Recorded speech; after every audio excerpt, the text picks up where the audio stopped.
Everybody from Farmers Bank Stadium at Meigs High School. It's Football Friday night, presented by C&J Tax and Financial Services. It's September the 26th, 2025. We have the Nelsonville-York Buckeyes visiting the Meigs Marauders. Our director is Joe Higgins, Luke Duncan on camera, our sideline reporter Andy Hudnall, Kurt Nunnally on color and stats, and I'm Jim McCumber here on the Nelsonville Media Company. Of course, the Buckeyes last week came off of a thrilling victory over the Waterford Wildcats. Came down to the final play with Waterford kicking a 51-yard field goal, trying to pull it out of the fire, but it had the distance. It just went wide left. Bit left, yes. It had the leg on it. And the Buckeyes got the victory, 29-28. Last week, Meigs defeated River Valley 52-6 down at River Valley High School. The Buckeyes 5-0. Overall, 1-0 in the Ohio division of the TVC. Meigs, they are 2-3 overall and 2-0 in league play. They have defeated River Valley and Vinton County in the TVC Ohio division. Again, Meigs defeating River Valley last week 52-6. That is the only common opponent between these two teams. The Buckeyes defeated River Valley a couple of weeks ago, 51-0.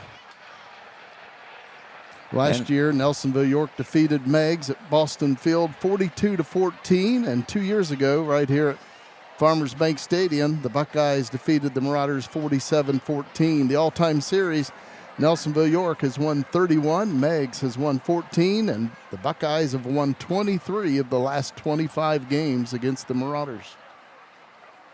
Should be a great matchup tonight. We're waiting for that sun to drop down a few more feet. Sitting on top of the trees now, and it right in our faces. But beautiful field here, turf. And it's a beautiful night for high school football in Southeast Ohio. In TVC titles, Buckeyes have won 26, which is the most of any Tri-Valley Conference team. 19 of those outright. Meigs, they've won 4 TVC titles, 2 of those outright, and their last TVC title was in 1998. Rusty Richards, the head coach of the Buckeyes in his 10th year. Coming into this game, Rusty Richards is 48-6. His record against league opponents in the TVC Ohio division. Not a bad record at all. And the head coach for the Meigs Marauders, Nolan Yates, in his 2nd year. Of course, both teams in the TVC Ohio division, Buckeyes and the Marauders, both also in Division 5, Region 19 for the computer rankings, the state playoffs. The Buckeyes this week 4th, and the Meigs Marauders in 20th place.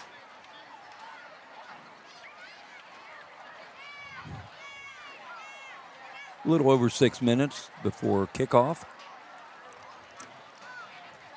Meigs cheerleaders and Buckeye cheerleaders are on the field awaiting their respective teams. They did have the coin toss. The Buckeyes won the toss and elected to defer their decision to the second half, so Meigs will be receiving the kickoff. And gentlemen, since we are on the C&J Tax and Financial Services and Tri-County Career Center pregame show, let's take a quick break to thank those sponsors. We'll be right back. C&J Tax and Financial Services has served Nelsonville and the surrounding area for more than 5 decades, with local professionals dedicated to your individual, business, and corporate needs. We also specialize in payroll and bookkeeping services with the experience and expertise you can trust. We are locally owned, our focus is on service, and we treat you like family.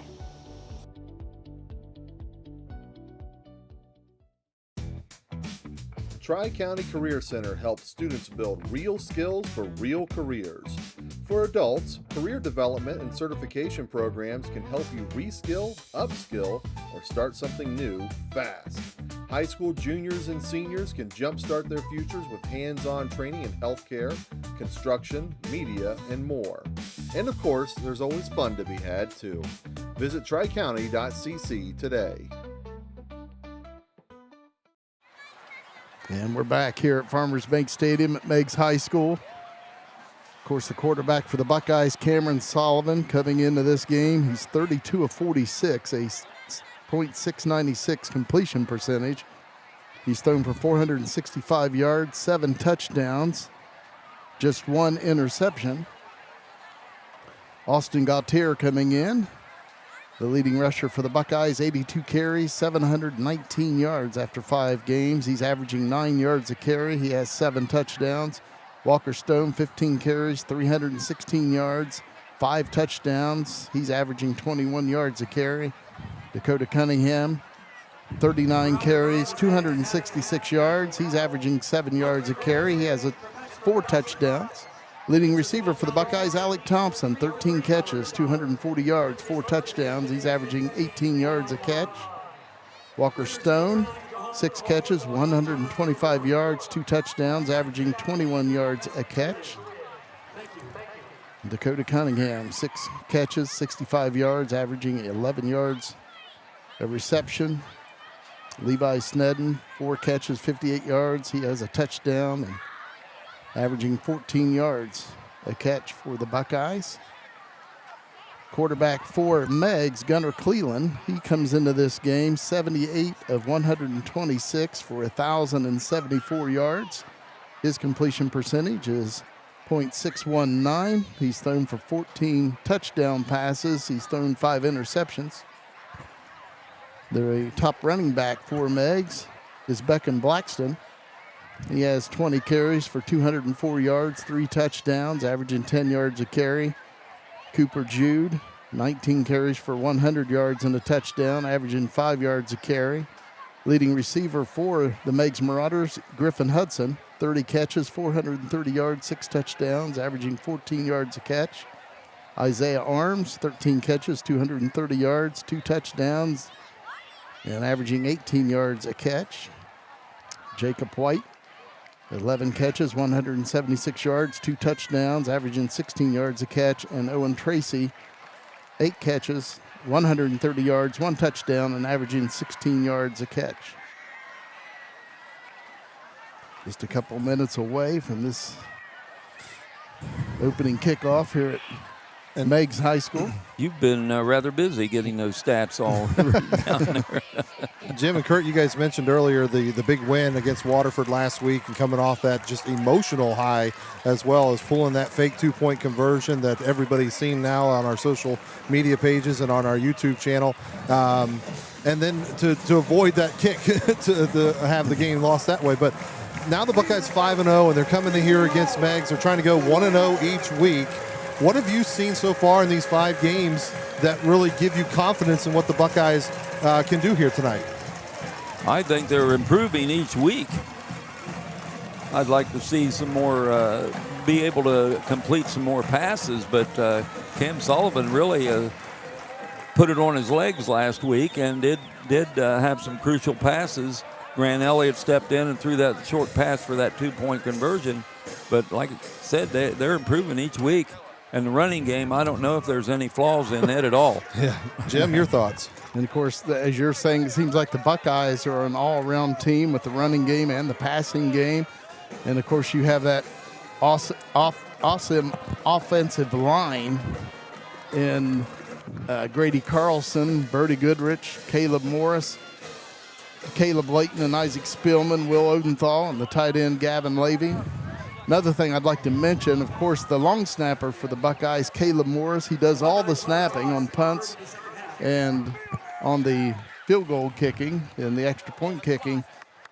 And he just always does a great job with his snaps. They're right on the money. And also, when they called the fake 2-point conversion, he had to snap it directly to Grant Elliott, the kicker, and it was a beautiful snap right to him. And the story was that Rusty Richards only let 4 people know that's what they were going to do. People that mattered. That's what he told us on Coach Speak, and that's what he's told everybody around too. And well, it worked.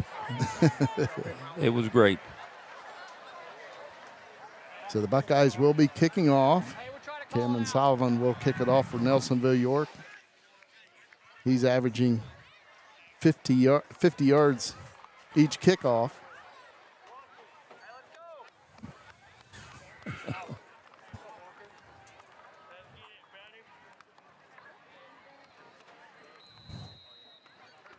Back deep for the Meigs Marauders, Griffin Hudson, the deep man.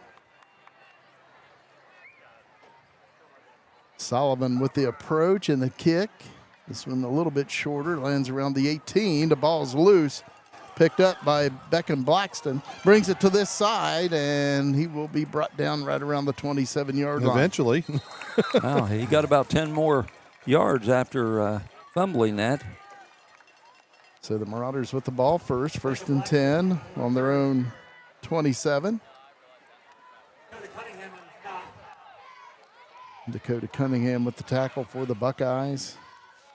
Ball spot on the 28-yard line. Of course, Meigs, they like to throw the ball. They marked it on the 28 finally. Gunnar Cleveland wearing number 2, the quarterback for the Marauders. They have 2 receivers on each side. Beckham Blackston in the backfield with Cleveland. First down and 10, men in motion. Handoff goes to Blackston, and the Buckeyes will make the tackle. Blackston gets it out to about the 32-yard line. 4-yard gain. Odenthal to stop. On the tackle for the Buckeyes, Will Odenthal. Second down and 6 for the Meigs Marauders.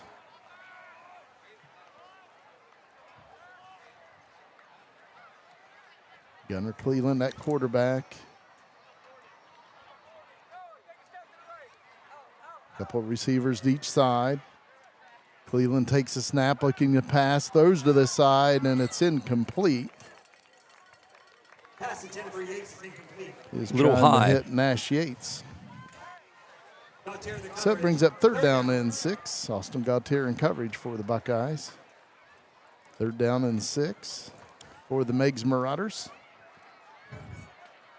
Griffin Hudson is one of his favorite targets. He's wide left. Gunnar Cleveland will take the direct snap. 3 receivers on the left, 1 on the right. Cleveland throws, and it's incomplete. That was to Hudson. Good coverage with the Buckeyes. Austin Gautier coming through there fast, kind of disrupting things. And it brings up fourth down and 6 for Meigs. And the Marauders do go for it quite a bit. It's 4th and 6, Marauders on their own 32-yard line. Ooh, still gutsy, knowing what Nelsonville-York's rush offense can do. And the punter is Gunnar Cleveland, so he may back up eventually to punt it away. And they're going to go for it. No, he kicks it. Layton got a piece of it, though, I think. And the Buckeyes will have their first possession right around their own 40-yard line. Let's see if the replay caught him get through there and get it. There was several people in there. Yeah, I don't know. He either got the ball or just stopped the kicker's leg from coming up through. I believe that's what it was. Somebody was all over him. That was Layton. we got his name in. Somebody Layton. Yep. Let's say it again here. 73. We'll see 73 come through, and then, yeah, just stops him from getting his foot all the way through. Marauders trying that quick kick with the quarterback, looking like they were going for it. Except Layton's quicker. So the Buckeyes with their first possession, 1st and 10 on their own 41-yard line. Cameron Sullivan at quarterback.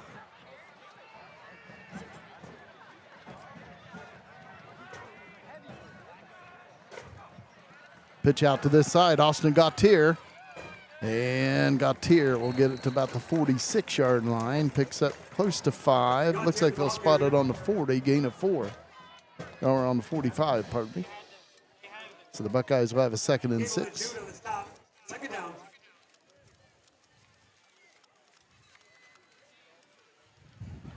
Meg strung that out pretty good, not letting him get that edge. 10:25 to play in the first quarter. No score. Buckeyes out of the eye. 2nd down and 6. Hand off to Gautier on the Try right the side. other side. And Gautier's got the first down to the Good Meigs run there. 44.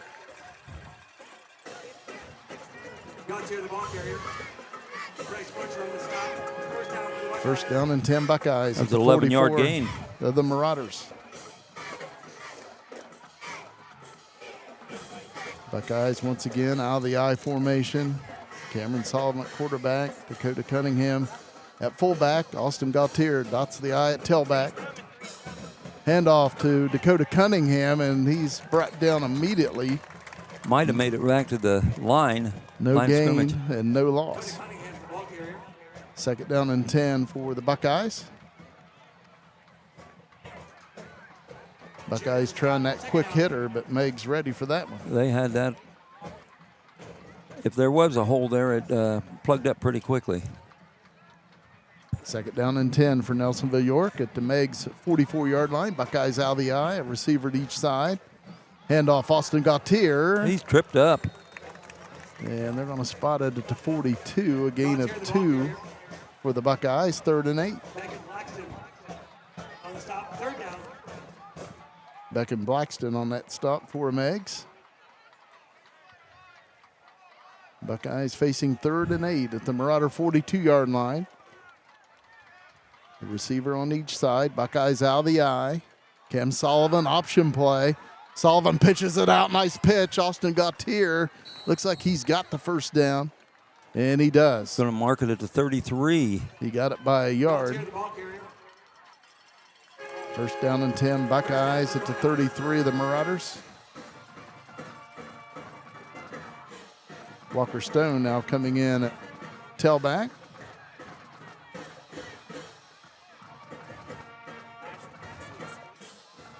.8:47 to play in the opening quarter, no score. First and 10 at the Marauder 33. Handoff Walker Stone. And Walker Stone will get it to the 29 of the Marauders. Official on this side is spotting the 29. On the far side is at the 30. They're going to put it down at the Meigs 30, a gain of 3. Buckeyes with the 2nd and 7.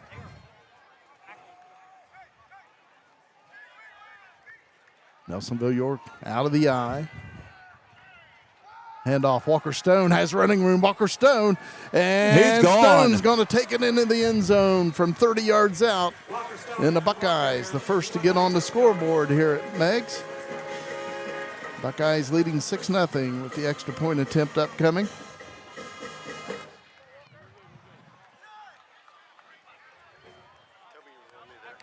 Caleb Morris will snap it. Levi Stedden will be holding, and Grant Elliott will try to kick it through the uprights and tack on another point for Nelsonville-York.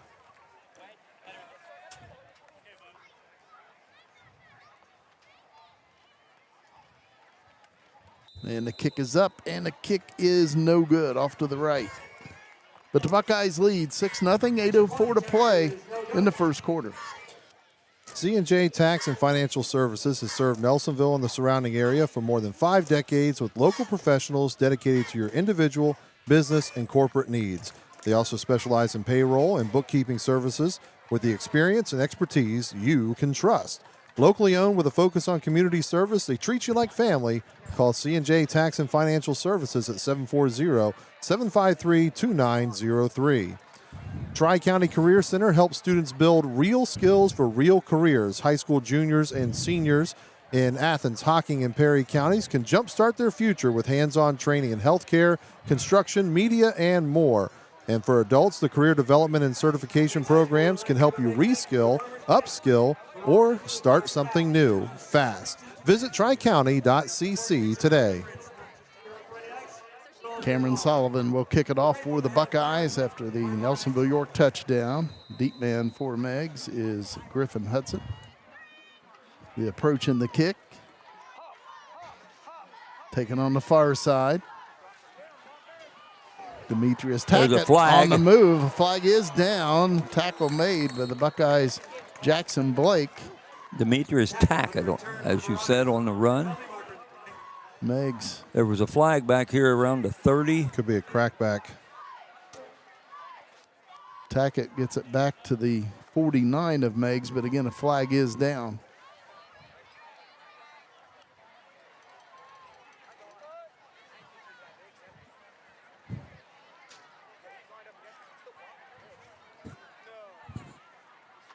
Officials talking things over.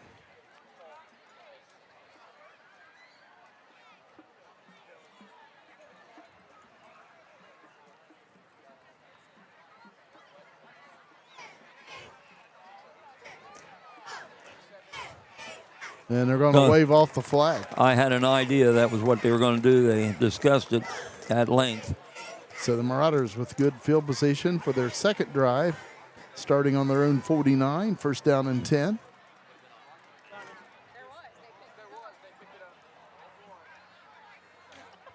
Ball spotted at the 49-yard line, first and 10 for the Marauders. Gunnar Cleveland at quarterback.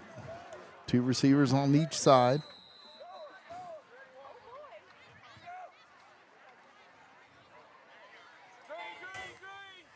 Cleveland straight back to pass, looking, throws over the middle, and it is caught at the Buckeye 40. Owen Tracy with that catch. Again, he comes into this game with 8 catches for 130 yards and a touchdown. 11-yard pass reception. First down, Marauders. First down and 10, Meigs at the Buckeye 40. 7:45 to play in the opening quarter. Buckeyes up 6-0. Gunnar Cleveland at quarterback. 3 receivers to this side, 1 to the far side. And we have a legal procedure. The man on the far side, Griffin Hudson, moved just a little bit. He flinched. Legal procedure on the Meigs Marauders. That'll back him up to the Buckeye 45, where it'll be 1st and 15. The sun has gone down below the treetops. Makes it a lot easier to see. 45-yard line, first and 15. 1st and 15 for Meigs at the Buckeye 45. Gunnar Cleveland will take the direct snap. 3 receivers to this side, 1 to the far side. Cleveland back to pass. He throws. He's got his man. And that'll be a first down for the Meigs Marauders at the Buckeye 29. Pass complete to Griffin Hudson. Griffin Hudson on the catch. Going to mark it at the 30, I believe.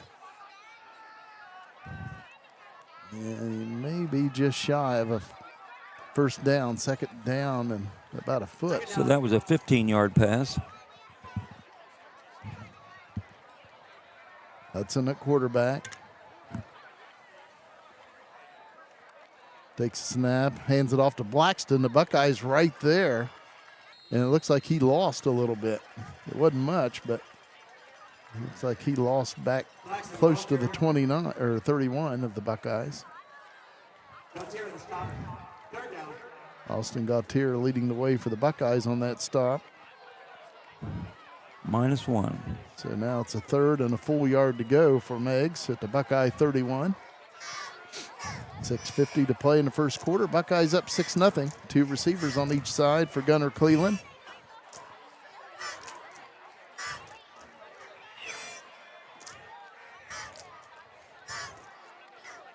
And Cleveland hands it off. The Buckeyes in the backfield. That was Caleb Hudson. Blayton. Wow. Hudson came in to run that one. And Caleb Blayton in the backfield of the Meigs Marauders makes the big tackle for loss, a That's loss about of 2. 2? Yeah, he got right through that side of the left side of the line there. Caleb Blayton. Take one more quick look while we have a second. And come right off the edge. Didn't even get touched. Blayton leads the Buckeyes in tackles for losses coming into this game. He had 22. So Meigs 4th and 3 will go for it at the Buckeye 33. Cleveland back to pass, throws, and it is caught. And that will be a first down at the Buckeye 25. Caught by Hudson. Cleveland's pass complete to Griffin Hudson. First down, Marauders. Meigs first down and 10 at the Buckeye 24. Working their way downfield. Those little quick outs they like to do. Effective. 2 receivers on each side. And we have a timeout taken by Meigs. 5:41 to play in the first quarter. Buckeyes 6, the Marauders 0. From home and commercial to custom glass needs, Pidcock Glass in Nelsonville has you covered. They've been serving Southeast Ohio for over 40 years with fast professional service you can trust. Need new glass at the house, storefront installation, custom mirrors or windows? Pidcock Glass does it all with quality craftsmanship and hometown care. Call Pidcock Glass at 740-753-4527 or stop by at 500 East Canal Street in Nelsonville. Protect what matters with Loge Insurance in Nelsonville, your local trusted agency for home, auto, health, life, and business coverage. across the area, find the right policies at the right price. You'll find reliable coverage with top carriers and real peace of mind with Loge Insurance. Stop in at the office at 130 West Washington Street or call 740-753-3376. First and 10 Marauders at the Buckeye 24. 2 receivers on each side for quarterback Gunnar Cleland. Beckham Blackston in the backfield for the Marauders with Cleland. Cleland takes a snap, hands it off to Blackston, has some running room this time, breaks a tackle, and takes it down to the Buckeye 13. And that's another Meigs first down. Finally stopped by Handley. Pickup of 11. First down, Marauder. Meigs first and 10 at the Nelsonville-York 13-yard line.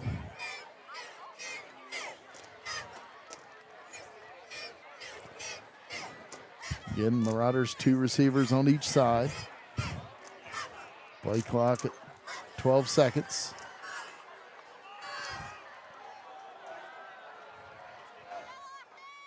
Cleveland takes a snap, hands it off to Blackston, and he'll be brought down. He didn't quite make, I think he's on the 11. Picked up 2 yards, so to bring up second down and 8. Looked like Caleb Layton on the tackle along with Noah Arnold for the Buckeyes. Second down. Meigs Marauders with a second down and 8 at the Buckeye 11.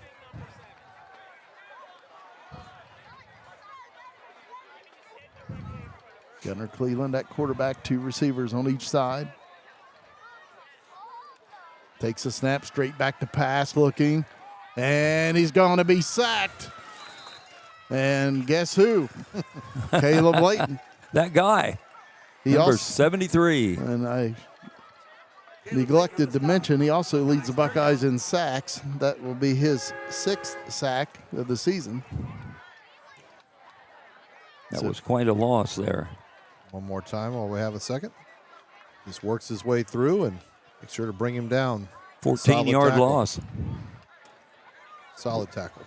Third down and 12 for the Meigs Marauders at the Buckeye 15. Cleveland takes a snap, looking to pass, throws towards the end zone, and that's a touchdown for the Meigs Marauders. Somebody was wide open. Yep. Isaiah Arms on the catch. Doesn't get much more open than that.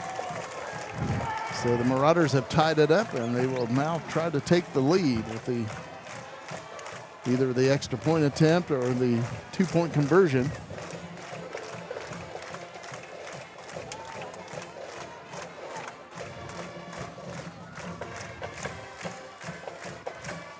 Looks like the Marauders will go for the 2-point conversion.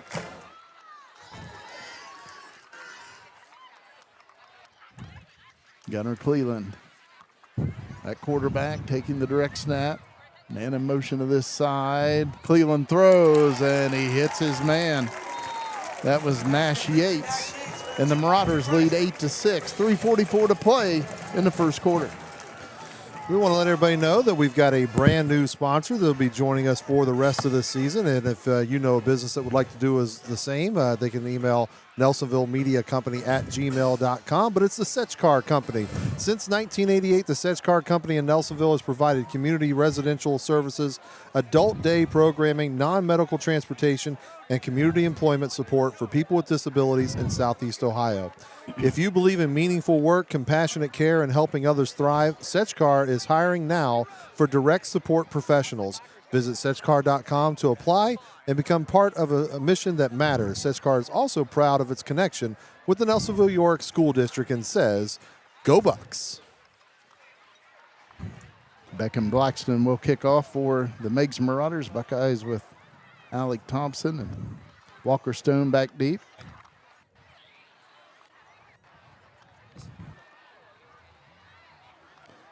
Buckeyes have to be aware. I came and watched their first game with the Eastern Eagles on, I believe it was the opening kickoff. They kicked an onside kick and got it. Oh, Jim's got the scouting report. Yes.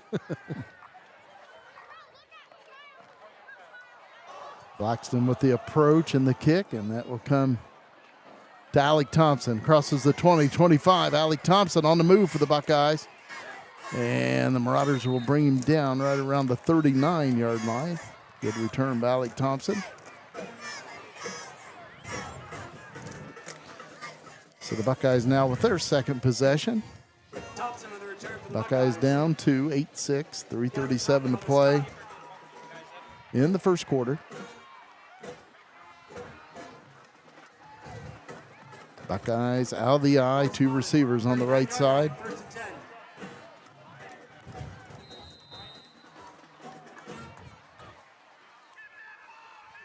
Cameron Sullivan under center.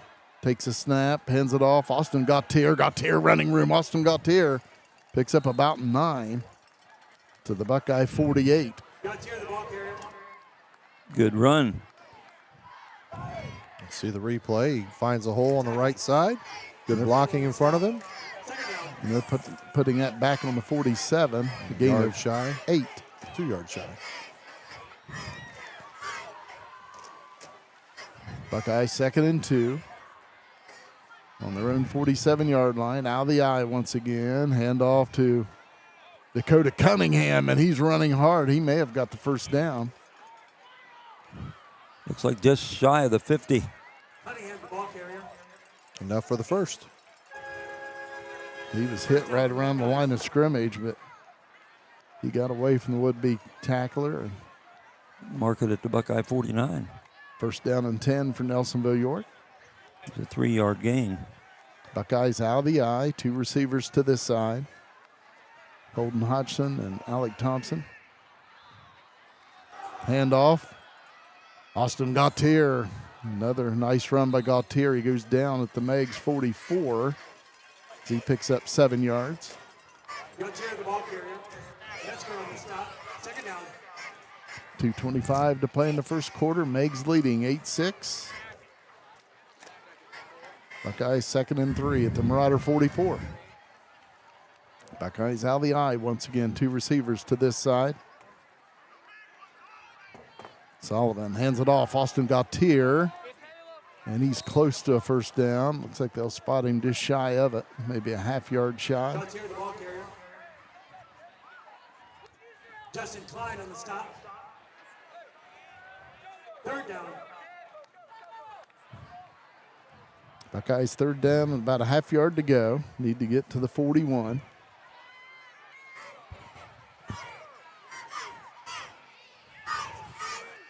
Play clock at 15 seconds. Buckeyes out of the eye. Handoff, Austin Gautier, running room. Gautier takes it to the outside across the 20.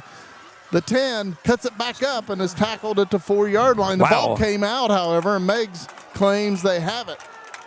Let's see how they rule this. Let's see what we got on the replay here after this long run.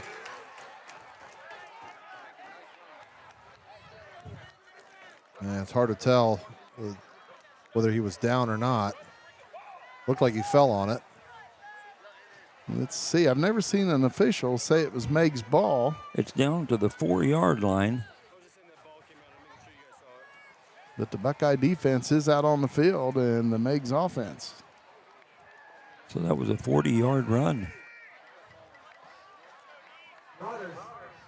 So the Marauders did get the fumble. They'll take over on their own 4-yard line, leading 8-6 with 1:25 to play first quarter. Gunnar Cleveland at quarterback, man in motion to this side. Pitch out to this side. Buckeyes in pursuit. And they knock him back. I think he was out of the end zone right around the 1. Forward progress will definitely keep him out of the end zone, but man, that was tight. Let's check the replay here. Look how fast the Buckeyes get through. Gautier forcing him back up to his friends. A plethora of Buckeyes get him. So a loss of 3 brings up 2nd and 13. Meigs back on their own 1-yard line. See if the Buckeyes can bottle them up here. And a quick pass, and what a catch. A one-handed grab out to the 15-yard line, and that's a first down. Wow. That's Nash Yates was on a that grab. catch.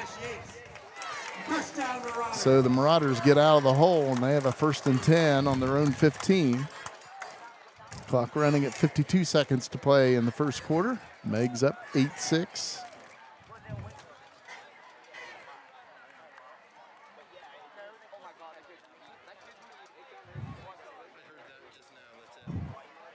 Gunnar Cleveland at quarterback, 2 receivers on each side. Cleveland back to pass, throws out in the flat to Blackston. He makes a couple people miss and picks up a nice gain for the Meigs Marauders, gets it out to the 21. There is a flag down, however, across the way. Laying at the Meigs 17-yard line.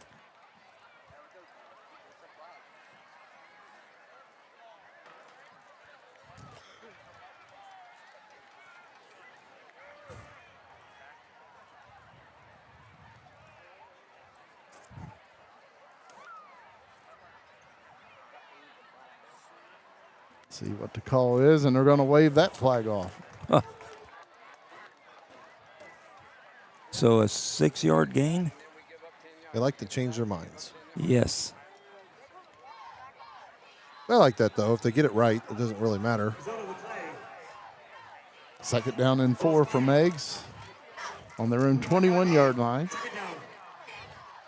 2 receivers on each side. Gunnar Cleveland at quarterback. Cleveland throws. It is caught. And the receiver gets the first down. I believe that was Griffin Hudson. Hudson, the ball carrier. First down and 10, Meigs.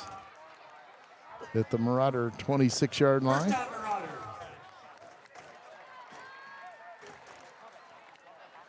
Marauder. .13 seconds to play. The Marauders do not have to run another play in this quarter.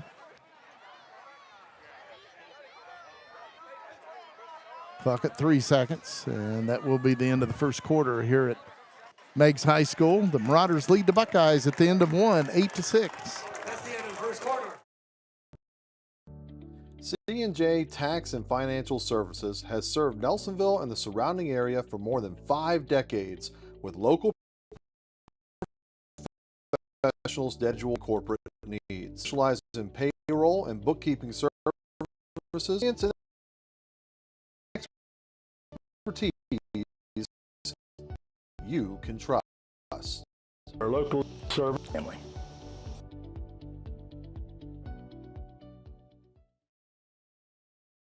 Has your provider network changed? Are you new to Medicare? Have questions?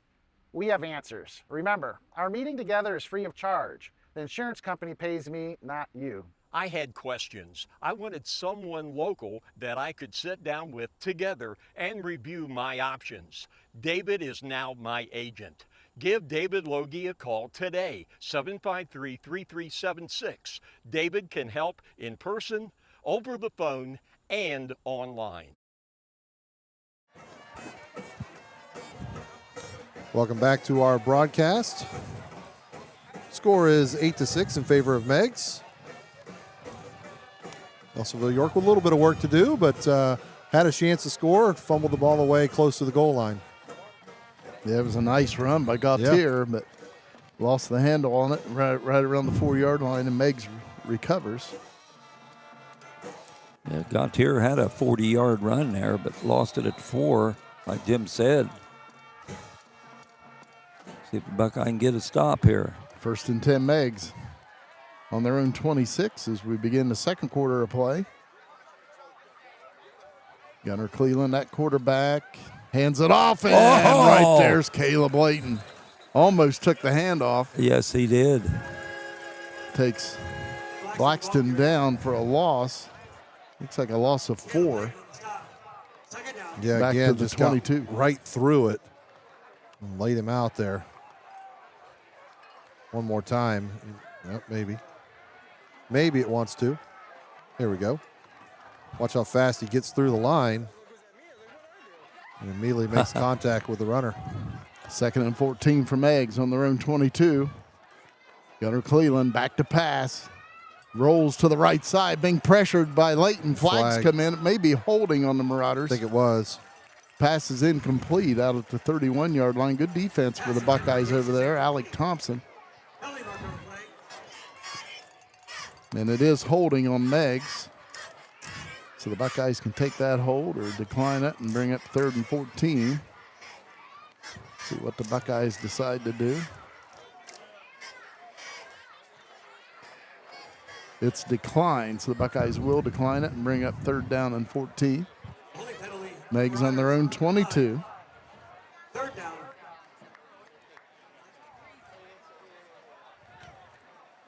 Three receivers on the far side for Gunner Cleveland. One to this side. 3rd and 14. Meigs on their own 22. Cleveland takes a snap. Caleb Layton coming. And he's got him. He sacks him back at the 15. And Gunner is not moving. And Caleb Layton making sure that Gunner Cleveland's okay. And hopefully he is.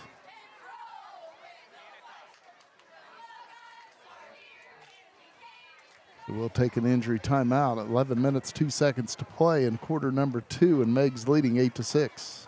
Has your provider network changed? Are you new to Medicare? Have questions?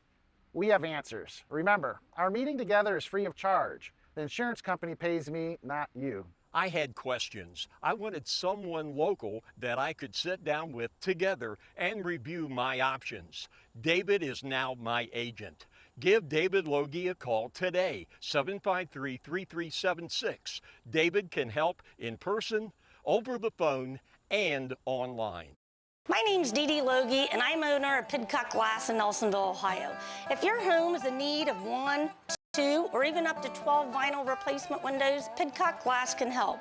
We'd be happy to come out and give you a free quote. Pidcock Glass can normally install a vinyl window in an hour and a half to 2 hours, and all of our windows are made here in America, and we normally receive them within 4 to 6 weeks upon order. Please call Pidcock Glass at 740-753-4527. Tri-County Career Center helps students build real skills for real careers. For adults, career development and certification programs can help you reskill, upskill, or start something new fast. High school juniors and seniors can jumpstart their futures with hands-on training in healthcare, construction, media, and more. And of course, there's always fun to be had too. Visit tricounty.cc today. C&J Tax and Financial Services has served Nelsonville and the surrounding area for more than 5 decades with local professionals dedicated to your individual, business, and corporate needs. We also specialize in payroll and bookkeeping services with the experience and expertise you can trust. We are locally owned. Our focus is on service, and we treat you like family. My name's Dee Dee Loge, and I'm owner of Pidcock Glass in Nelsonville, Ohio. If your home is in need of 1, 2, or even up to 12 vinyl replacement windows, Pidcock Glass can help. We'd be happy to come out and give you a free quote. Pidcock Glass can normally install a vinyl window in an hour and a half to 2 hours, and all of our windows are made here in America, and we normally receive them within 4 to 6 weeks upon order. Please call Pidcock Glass at 740-753-4527. And good news, says Gunner Cleveland while we were away. He gets up and walks off the field. Yeah, a little scary there for a moment because we didn't really see him moving, and they were being very careful with him before they finally were able to set him up, and then he got up and was able to come off mostly under his own power. So hopefully he'll be okay, and hopefully he can make it back to the game. But the main thing is that he's healthy and safe. Ended up being a 6-yard loss. It's a 4th and 20 for Meigs on their own 16. Blackston will punt it away. A flag comes in. High punt. Takes a big Meigs bounce and roll. Good punt. Yes. And they'll down it at the Buckeye 35. Again, there is a flag down back around the line of scrimmage. If this is against Meigs, I might consider having them repunt because that was a good one. It is on Meigs. See what Coach Richards thinks, though. He might just want the ball. And looks like Rusty Richards is saying take him back and make him punt it again. As you said, that was a nice punt, and it took a nice bounce and roll by Beckham Blackston.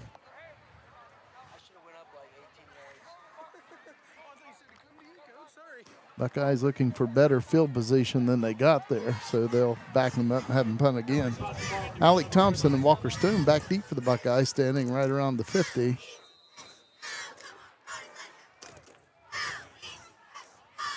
Good snap. The punt is away. A high short punt this time. Lands at the 35, takes a Meigs bounce and roll. It still worked out for the Buckeyes. Probably a difference of about 12 yards or so. And the Buckeyes will start in Meigs territory right around the 48-yard line.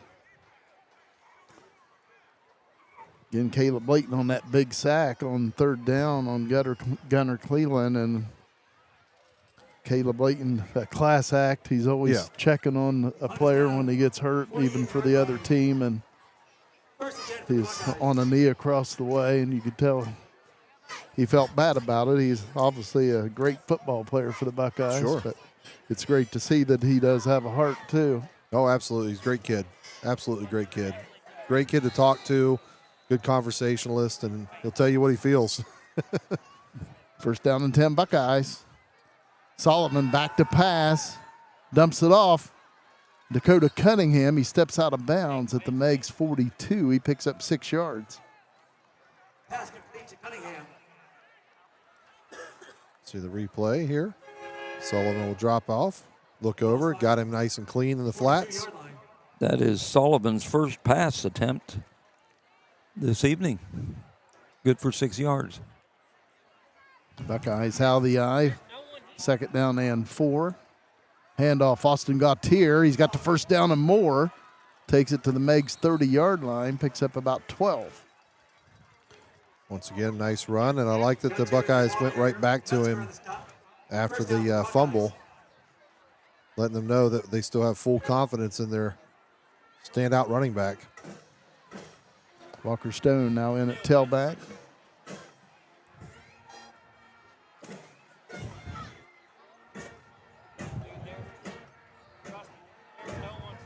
Buckeyes out of the eye.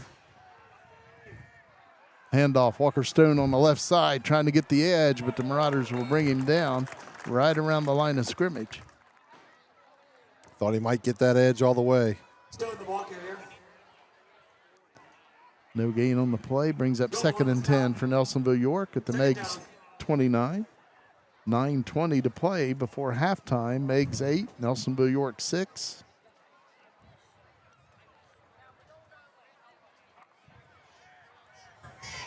Buckeyes out of the eye. Handoff, Walker Stone takes it up the middle. Walker Stone dives down around the 21-yard line. See where they spot this. Stone the ball carrier. Looks like it will be on the 21-yard line. At 8 yards. Third down. So the Buckeyes will have a third down and 2. Buckeyes trying to get the lead back here. Buckeyes drove down and scored first and led 6-0. Then the Marauders took it down the field and scored and went for 2 and got it. Handoff, Austin Gautier. He's got the first down. They needed 2, but he gets 3 at the 18. Gautier the ball carrier. First down and 10, Buckeyes. On the stop. First down for the Buckeyes. With that rush, I have Austin Gautier, 10 rushes, 99 yards. Wow. Again, coming into this game, he had 719 yards after 5 games. Think he might get 1,000? It might be close. Might be. Handoff, Gautier on the far side, across the 10. And Gautier down right around the 6, maybe the 7. Gautier ball carrier. Butcher on the stop. It'll be first and goal for the Buckeyes at the 7 of Meigs. First down for the Buckeyes. 11-yard rush. 7:44 to play, clock running here in the second quarter. Buckeyes down by 2, but Nelsonville-York with a first and goal at the Meigs 7-yard line. Buckeyes out of the eye. Handoff, Dakota Cunningham up the middle, fighting for that goal line. Looks like the Marauders will stop him just shy of it. Man, He's a hard runner. Ball carrier. Bring up second and goal at the 1 or just inside it. Got down by the interior line. Second down. Second goal for the Buckeyes. Out of the eye once again. Handoff Gautier. And Gautier takes it into the end zone for a Buckeye touchdown. Got here. Ball carrier. Buckeye touchdown. Buckeyes leading 12-8. Let's see if the Buckeyes go for 2 since they missed the extra point, and also the Marauders converted a 2-point conversion on their touchdown. Looks like the Buckeyes will keep the offense on the field.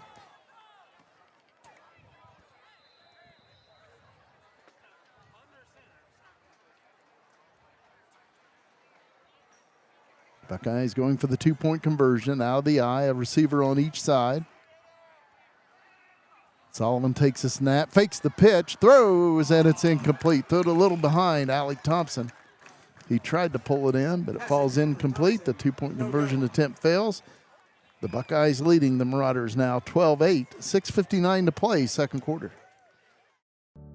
C&J Tax and Financial Services has served Nelsonville and the surrounding area for more than 5 decades with local professionals dedicated to your individual, business, and corporate needs. We also specialize in payroll and bookkeeping services with the experience and expertise you can trust. We are locally owned.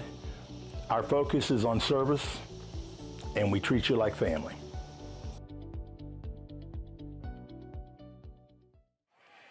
And we're back here on this C&J Tax and Financial Services broadcast of the Buckeyes and the Marauders here at Farmers Bank Stadium at Meigs High School. Cameron Sullivan will kick it away for Nelsonville-York.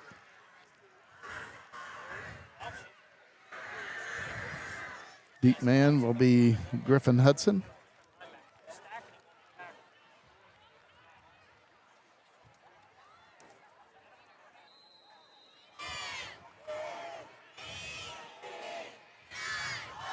Approaching the kick.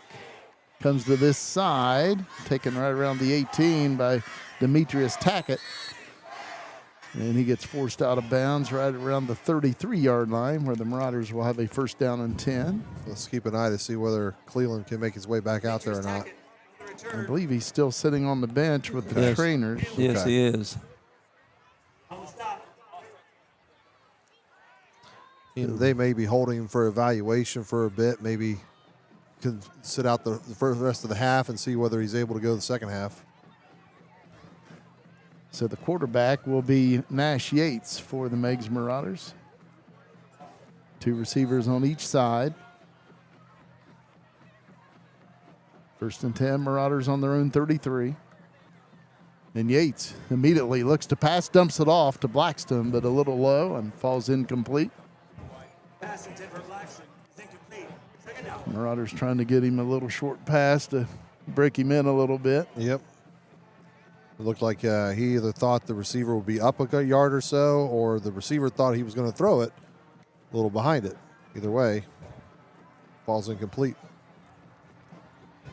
So second down and 10 for Meigs on their own 33-yard line. Again, Nash Yates at quarterback. Takes a snap, look back to pass, throws over the middle, and it's picked off by Dakota Cunningham. Ran over his own man. Cunningham takes it to the Meigs 34-yard line. He ran over Caleb Layton.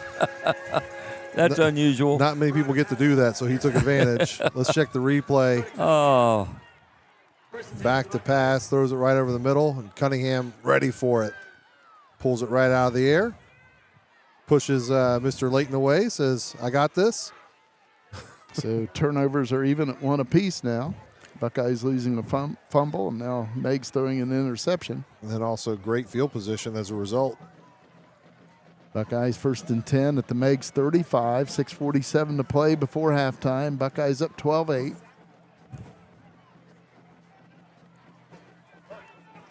Buckeyes, Walker Stone, Levi Snedden split out wide right, and Holden Hodgson split out wide left. Stone in motion, and a handoff goes to Austin Gautier, and the Marauders all over it. They were right there in the backfield.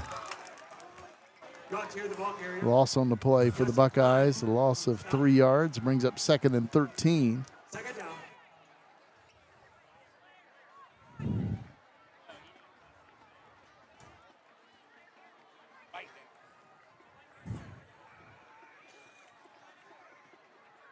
Cameron Sullivan at quarterback.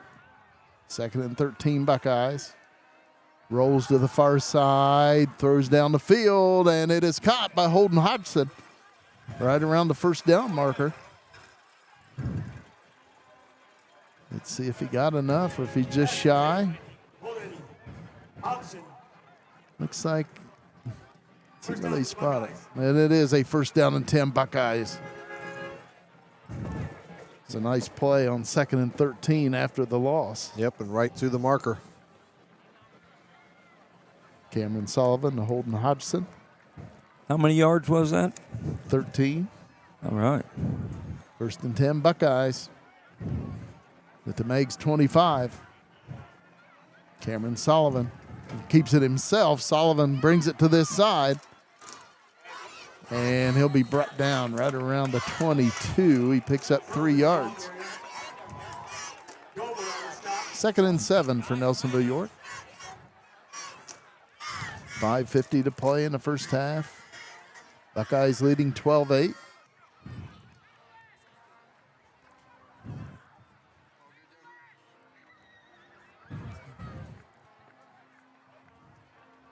Buckeyes in a pistol look with Austin Gautier lined up behind quarterback Cameron Sullivan. Little option play. Pitch out goes to Austin Gautier. Gautier on the move. He's got a 1st down as he's run out of bounds right around the 11-yard line. 1st and 10 Buckeyes. They can still get a 1st down at the 1. It's an 11-yard gain.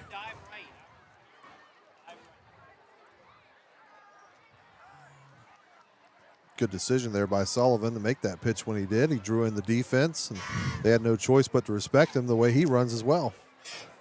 And I don't want to jinx him in any way, but he does a nice job with that pitch. He puts it right in there. I've been very impressed with Sullivan's development this season. 1st and 10 Buckeyes. Fake handoff. Sullivan looking to throw. Pressured and sacked back at the 20 by Beckham Blackston. I'm going to give that jinx to you, Jim.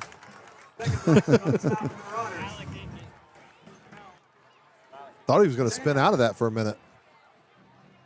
So the Buckeyes will have a 2nd and 19 at the 20-yard line of Meigs.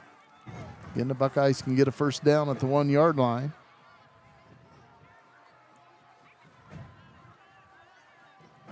Two receivers on the left, 2 on the right. Cameron Sullivan at quarterback. Option play, pitch out. Austin Gautier, and a flag comes flying in. This time Meigs was able to snuff it out. And it's a hold call on the Buckeyes. See if the Marauders want to take it, if they'll decline it.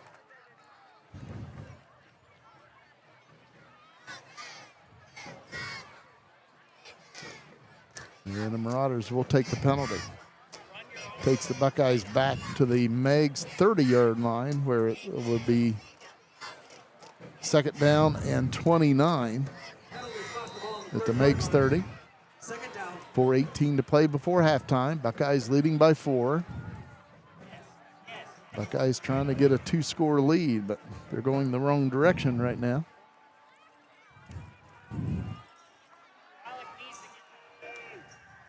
Cameron Sullivan at quarterback. Option play, pitch out to this side. Austin Gautier. And Gautier will go down right around the 26. He picks up 4 yards. Pretty good job by the Meigs defense to rotate over and make sure that even if Gautier, who's a patient runner, finds a hole, that there's plenty of people there in the secondary to stop him from breaking a big one. So the Buckeyes 3rd down and 25 at the Meigs 26. Buckeyes need to get to the 1-yard line for a 1st down.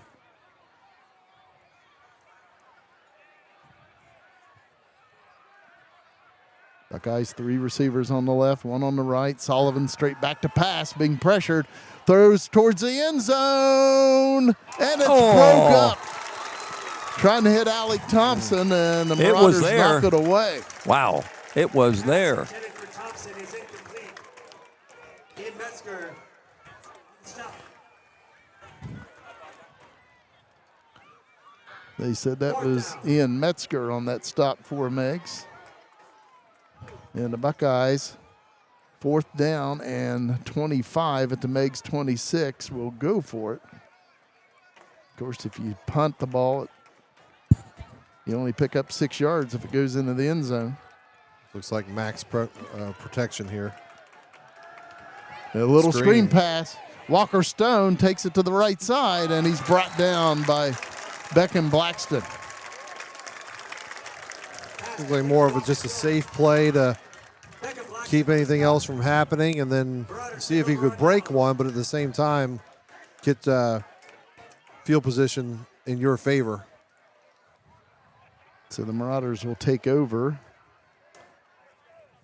on their own 23-yard line with 2:51 to play. The official's talking about something down here.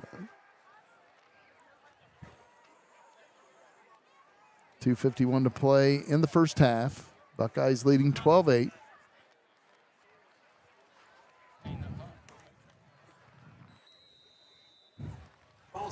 Again, Nash Yates at quarterback.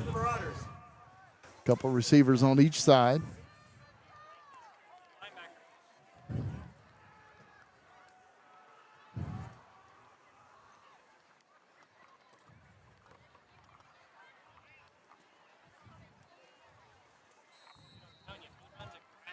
And Meigs will take a timeout. 2:51 to play here in the second quarter. The Buckeyes leading 12-8.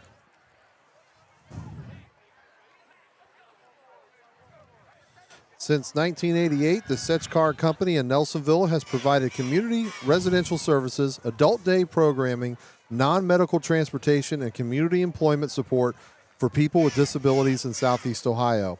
If you believe in meaningful work, compassionate care, and helping others thrive, Sech-Kar is hiring now for direct support professionals. Visit Sech-Kar.com to apply and become part of a mission that matters. Sech-Kar is also proud of its connection with the Nelsonville-York School District and says, "Go Bucks." So the Meigs Marauders have a 1st down and 10 on their own 23, 2:51 to play in the second quarter. Buckeyes up 12-8.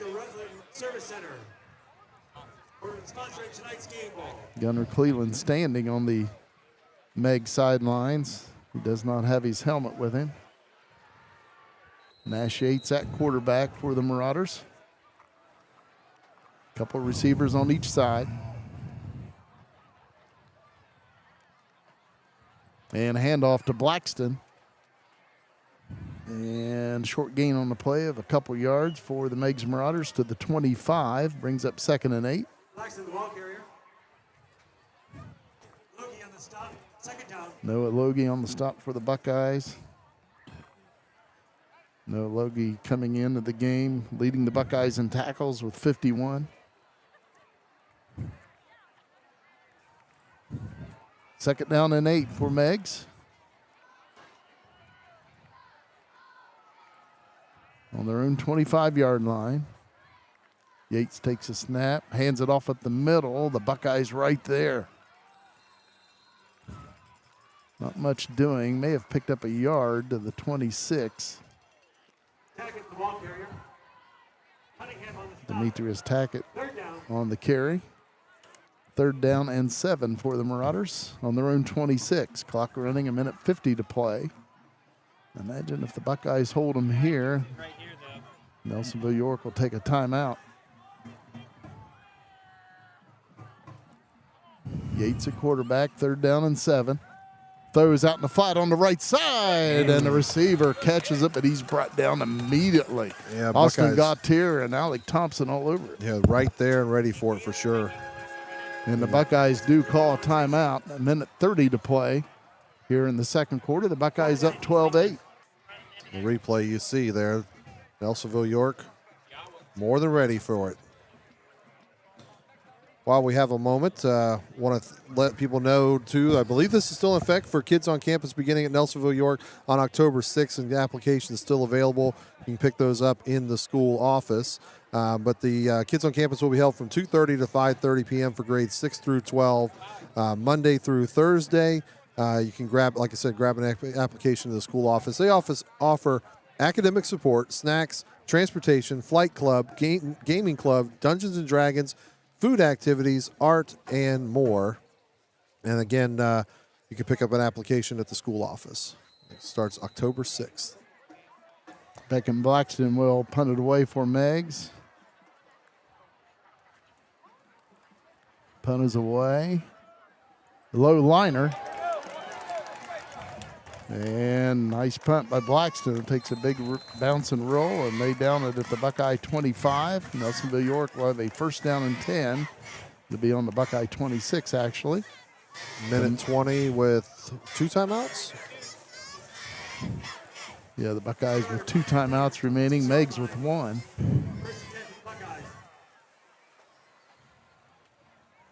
Of course, the clock stops for the movement of the chains on the first down, or if you get out of bounds with it, it'll stop. So we'll kind of see what the 1-minute offense looks like for Nelsonville-York. Cameron Sullivan at quarterback.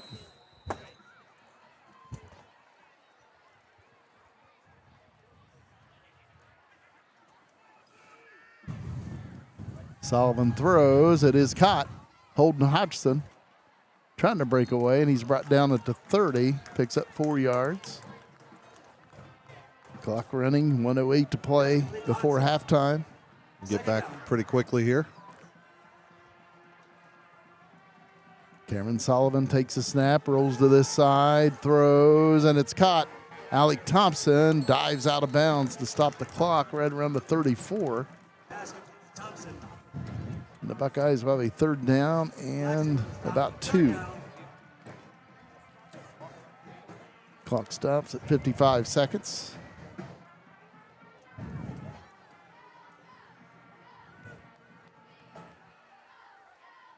And remember that with halftime, the halftime show, the band will go out there, and we'll have Andy down there to follow their action while Grant Elliott comes in at quarterback now for Nelsonville-York. Grant Elliott, the sophomore, in for Cameron Sullivan. Elliott, quarterback draw, and the Marauders all over it. Gets a little bit away. And they drag him out of bounds. That'll be a loss back to around the 29-yard line. Got away for a moment, but credit Meigs' defense staying with him. So the Buckeyes will punt it away. It brings up 4th and 8. 49 seconds to play in the first half. That was pretty much a perfect defensive stand for the Marauders.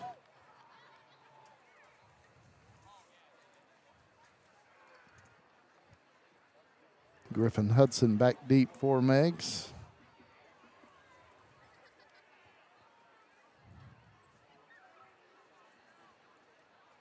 Sullivan with the punt. Good one. Takes a nice Buckeye bounce and roll. Flip the field with about 40.5 seconds left, it looks like. Yep.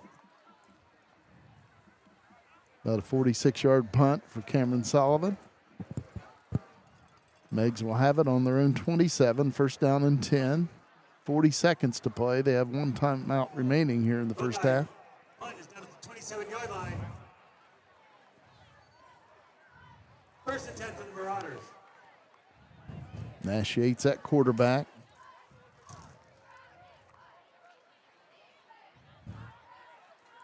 See if the Marauders just hand it off to Blackston, hoping to spring something. Just 40 seconds left here in the second quarter. Imagine they'll play it safe no matter what with Cleveland on the sideline and the field position. You don't want to give it back to Nelsonville-York. And they'll take a knee. That's pretty safe. It's real safe, yes. He heard you. I don't know where Cleveland is. He's not down here where he was on the bench, but whether they took him into the locker room. Is he down on the sideline? Yeah, he's walking down the sideline. Oh, there he is, yeah. Clock running at 15 seconds to play before halftime. They don't need to run another play. Looks like that'll do it for the first half. And it is halftime here at Farmers Bank Stadium at Meigs High School. The Buckeyes lead the Marauders at the half, 12-8.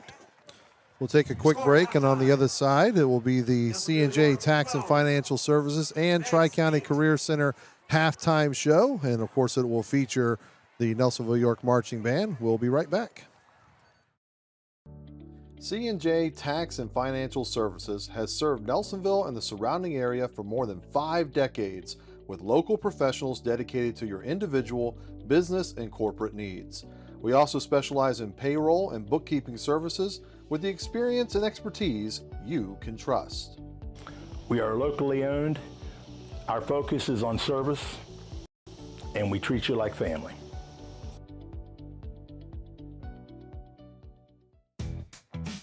Tri-County Career Center helps students build real skills for real careers. For adults, career development and certification programs can help you reskill, upskill, or start something new fast. High school juniors and seniors can jumpstart their futures with hands-on training in healthcare, construction, media, and more. And of course, there's always fun to be had too. Visit tricounty.cc today. My name's Loge, and I'm owner of Pidcock Glass in Nelsonville, Ohio. If your home is in need of 1, 2, or even up to 12 vinyl replacement windows, Pidcock Glass can help. We'd be happy to come out and give you a free quote. Pidcock Glass can normally install a vinyl window in 1.5 hours to 2 hours, and all of our windows are made here in America, and we normally receive them within 4 to 6 weeks upon order. Please call Pidcock Glass at 740-753-4527. Has your provider network changed? Are you new to Medicare? Have questions?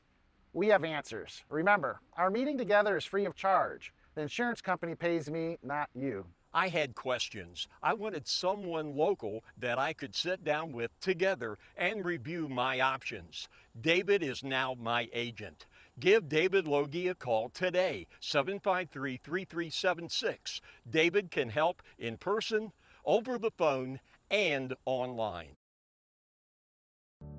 C&J Tax and Financial Services has served Nelsonville and the surrounding area for more than 5 decades with local professionals dedicated to your individual, business, and corporate needs.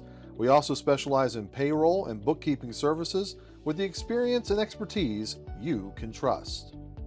We are locally owned. Our focus is on service, and we treat you like family.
Welcome everybody back inside the C&J Tax and Financial Services and Tri-County Career Center halftime show. I'm Joe Higgins here on the Nelsonville Media Company.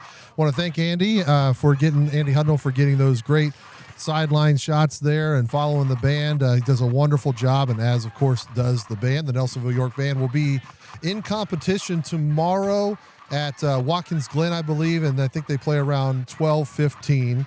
But in here during the C&J Tax and Financial Services and Tri-County Career Center halftime show, I am joined by a member of the Meigs school board, and Tony Hawk. And we've already made the joke about the skateboard, so I'm going to skip that for the rest of our fans. But Mr. Hawk, if you would, just tell us a little bit about your school and what are some of the going-ons you have right now. Okay.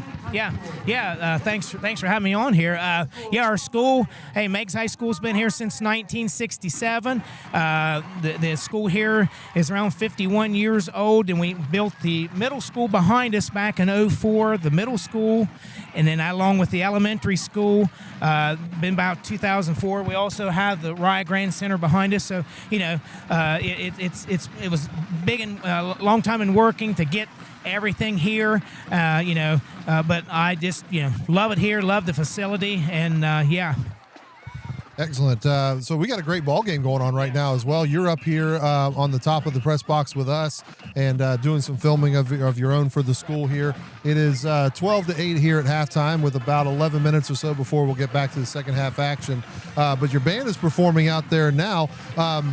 You've got a great facility here. You've made the improvements you talked about. Let's talk about some of the, some of the athletics and band and extracurriculars that Meigs has got going on right now. What are you most proud of right now? The ball team this year is doing good, working good. Our band is I tell you, they have done great. 71 member team. They were at Bloom Carroll last week. Was I think ended up they got a 2 rating, and your one's your best, but a 2 rating. So that was their first show of the year.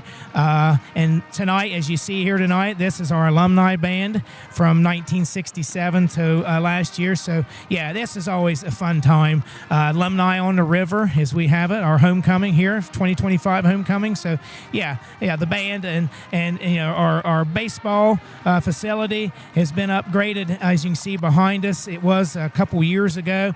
Softball field, we always leave our lights on, just makes it look nice, but softball facility here behind us, and then of course our track and field, our cross country adjacent here, our Franklin D. Reiser cross country course, which is one of the best courses they say around this area. I've always liked the layout here. Absolutely. It's a gorgeous place to take in a ball game, especially here tonight where the weather is, near perfect here. I'll get you out of here on this question here. Just what do you and the rest of the school board kind of have as goals for Meigs, say, in the next 5 to 10 years or so? Right now, I tell you what, the big one we had working on was right here, was our field, which we got it done, and, turfed it here a couple years ago. But looking forward, with some, just improving on the school still, with the kids. I think we're running 1,500 kids this year, which is a big, but just getting all the stuff we can get for our kids, just helping them out all we can, and just trying to improve, on what we have here, and just moving forward from there. Mr. Tony Hawk, thank you, member of the school board here at Meigs High School, for having us up here. We really appreciate it, and your athletic director helping us out here too. This has been a great job, a great night to take in a game. We appreciate you joining us here on our halftime show. Thanks. Appreciate it. Thanks a lot. So we're going to take a break here on the C&J Tax and Financial Services and Tri-County Career Center halftime show, and we'll be right back. C&J Tax and Financial Services has served Nelsonville and the surrounding area for more than 5 decades, with local professionals dedicated to your individual, business, and corporate needs. We also specialize in payroll and bookkeeping services with the experience and expertise you can trust. We are locally owned. Our focus is on service, and we treat you like family.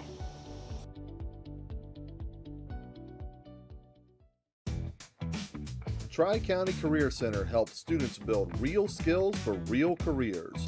For adults, career development and certification programs can help you reskill, upskill, or start something new fast. High school juniors and seniors can jumpstart their futures with hands-on training in healthcare, construction, media, and more. And of course, there's always fun to be had too. Visit tricounty.cc today.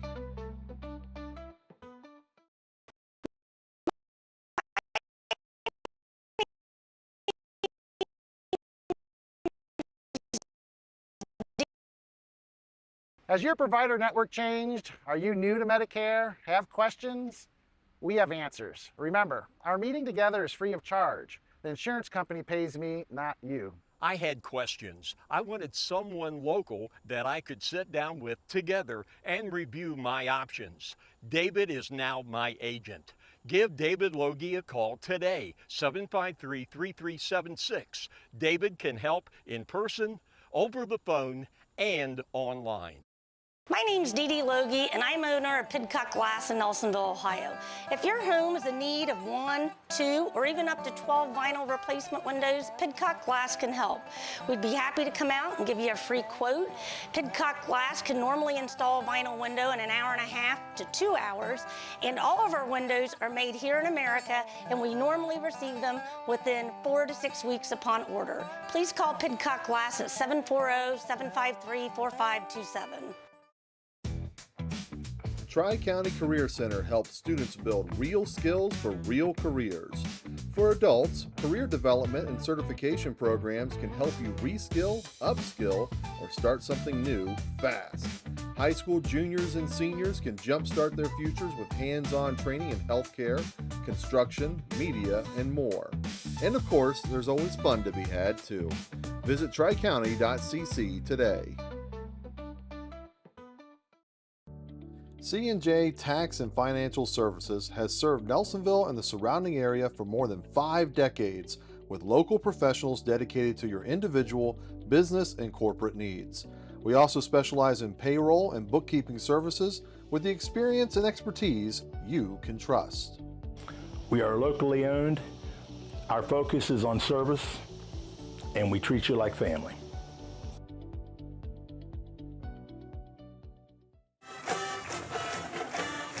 We're back here on this C&J Tax and Financial Services broadcast of the Marauders and the Buckeyes here at Farmers Bank Stadium at Meigs High School. The Buckeyes leading 12-8 here at halftime.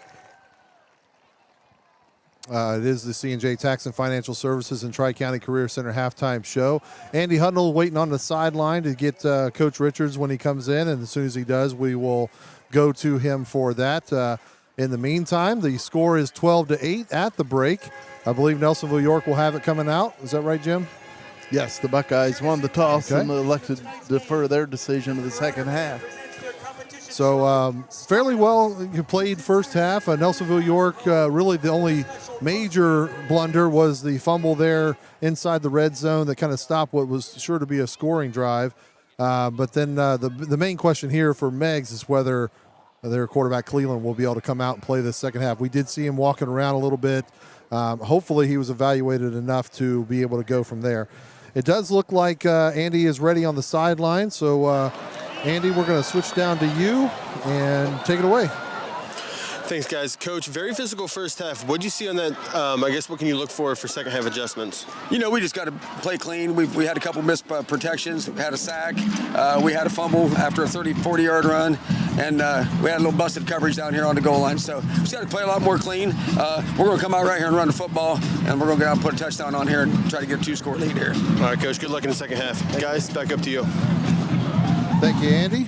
And Jim, I think that's kind of what we were talking about. What we were about to get into was that the Nelsonville-York probably going to run the ball a lot here and see if they can't control the rest of this game. Yeah, the Buckeyes have been able to run the ball.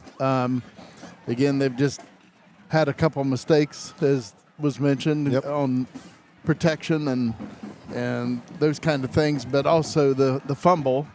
Gaultier had a nice about a 34, 40-yard run for the Buckeyes, but at the 4-yard line, he fumbled the ball. Meigs recovered, and then they got out of the hole on that. But the Buckeyes still was able to get a score in the second quarter and lead 12-8 at halftime. And that's the main thing. Nelsonville-York didn't play its best ball in the first half, but they still had the 4-point lead. And we have seen them make great adjustments in the second half, especially last week against Waterford, where they were down 2 scores. This time, they can make those adjustments while they're up by 4 points, by 1 score, though.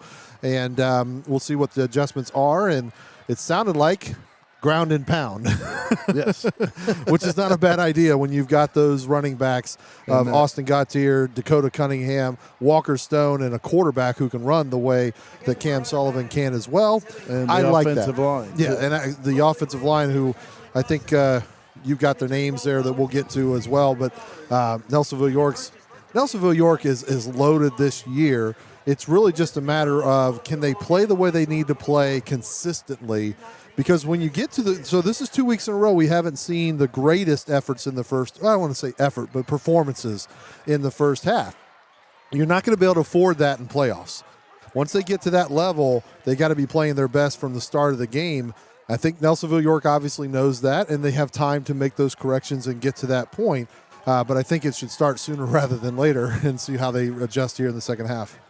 And I mentioned last week at halftime, the Buckeyes had yet to give up any points in the second half. But, of course, Waterford did get 1 score. But I guess the point being that the Buckeye defense plays really well in the second half. Again, they did give up a score to Waterford, but that's just 1 score they've given up in the second half all year long. So let's see if the Buckeyes tighten it up a little bit here also at Farmers Bank Stadium. Also worth noting, Andy on the sidelines reporting that Meigs is going to likely be hit with a delay of game as they were not out on the field in time to get their warm-up in. Now, it did look like they put some more time on the clock. I don't know if that's official or not, but either way, they're looking at that to see whether there could be a potential delay of game there. And there you see the flag getting ready. He pulled the flag out like he was going to throw it, but maybe they're saying they're going to be ready or not. We'll see. We'll take a look. But great job by Andy out there and getting the lowdown on it.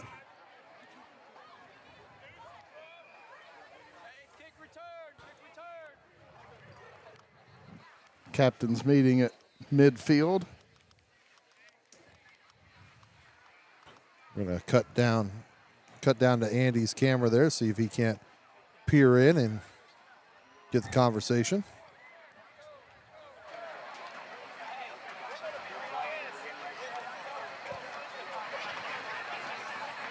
Good luck, guys. Good luck, guys. Good luck.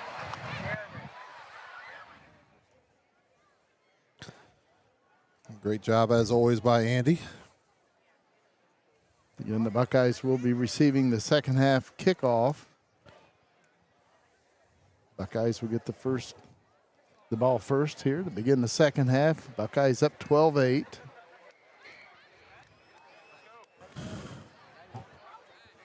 Kurt, if you're ready to roll while we have a moment, you can go ahead and get your stats in, and we'll interrupt you if we need to with the play. Well, I'm a little older. I need to go places, at halftime. But No worries. Unless I missed something, I had with a lot of minus yardage Meigs had on the ground. I had them with minus 10 yards in the first half, 85 yards in passing. The Buckeyes, 164 rushing and 30 passing. Austin Gautier's leading the way, 15 rushes, 123 yards. And that's about all the damage I could do. Okay. Well, good job. Beckham Blackston will kick it off for Meigs. Buckeyes will have Alec Thompson, Walker Stone back deep. Apparently they didn't have to use the delay. They just got to, okay, we're done stretching, and we'll go play ball. Go for it. And it looks like Gunnar Cleland is in street clothes on the that's not good. Meigs sideline, but could be a possible concussion, or yeah, it's hard to speculate, but I mean, he did take a hard hit like that, and yeah. Best news is, of course, he's walking around and he seems fine. Absolutely. While we have a moment, I want to shout out on our YouTube chat, Tom Norway, once again watching from New Bern, North Carolina. We appreciate that. I was told that we had a viewer from Europe last year. Wow. That was watching it overseas. Short kickoff taken by Holden Hodgson. He makes the catch right around the 35-yard line. That's where the Buckeyes will have a 1st and 10. Somebody on vacation out there was watching the Buckeyes. Like that. That's great. Nothing. Again, we thank our sponsors to allow everyone that's willing to watch the Buckeyes varsity volleyball and football teams.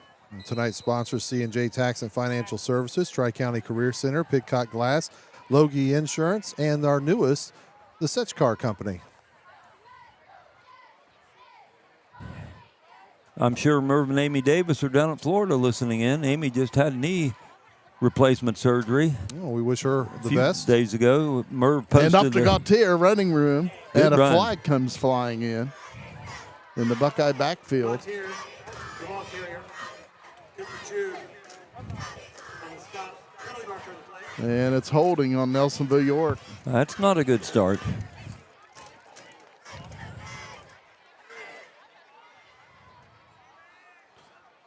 Well, Jim, you commented in the first half the Buckeyes are trying to put points on the board, but we're going the wrong way. Yeah. Deja vu a little bit. Back to the 26 after the 10-yard holding penalty. The Buckeyes with a 1st down and 20.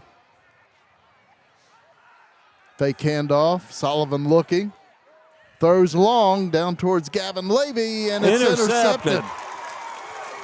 Intercepted by Griffin Hudson. Nice catch by Hudson.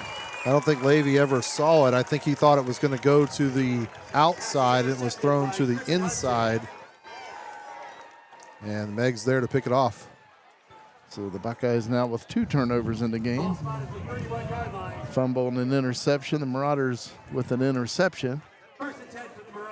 Meigs 1st down and 10 on their own 31-yard line. Their first possession of the second half. Buckeyes up 12-8.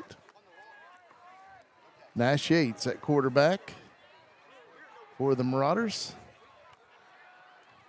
Becken Blackston in the backfield with Nash Yates. 2 receivers on each side.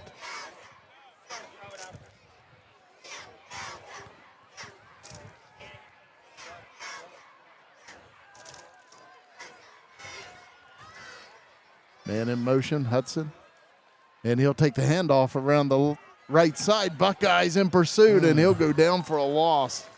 Great pursuit. Loss back to the 25, a loss of 6. Dakota Cunningham and Austin Gautier. Yeah, right there. Gautier was able to stay with him the whole way. Marked it at the 24.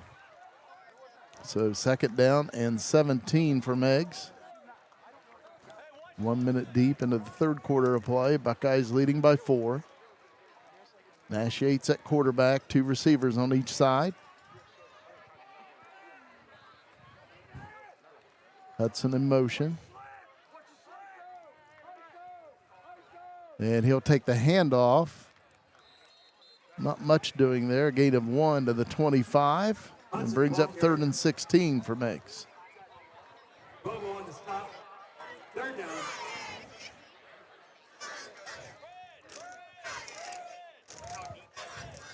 Marauders 3rd down and 16 on their own 25.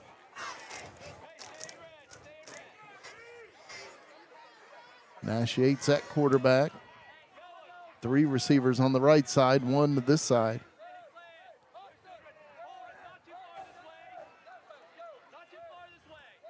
Yates takes the snap, looks this way, throws, and it's incomplete. Pass underthrown just a little bit. Yep, fell short. Incomplete to Isaiah Arms. So it brings up 4th and 16 for the Marauders on their own 25. And Becken Blackston will punt it away. Back deep for the Buckeyes, Alec Thompson, Walker Stone. Standing right around the Buckeye 45.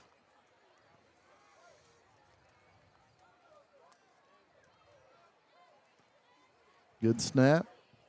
Punt is away, a high punt.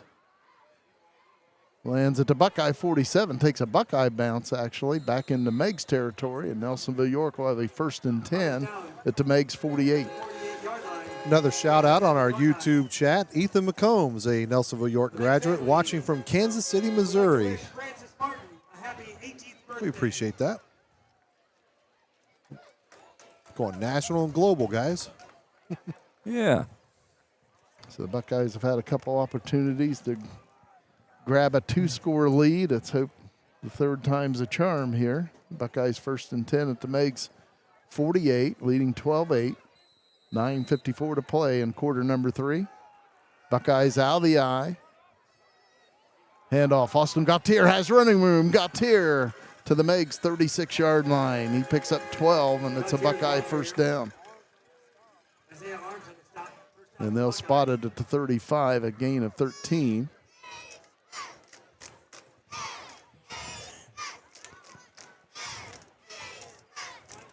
Buckeyes out of the eye. Dakota Cunningham at fullback.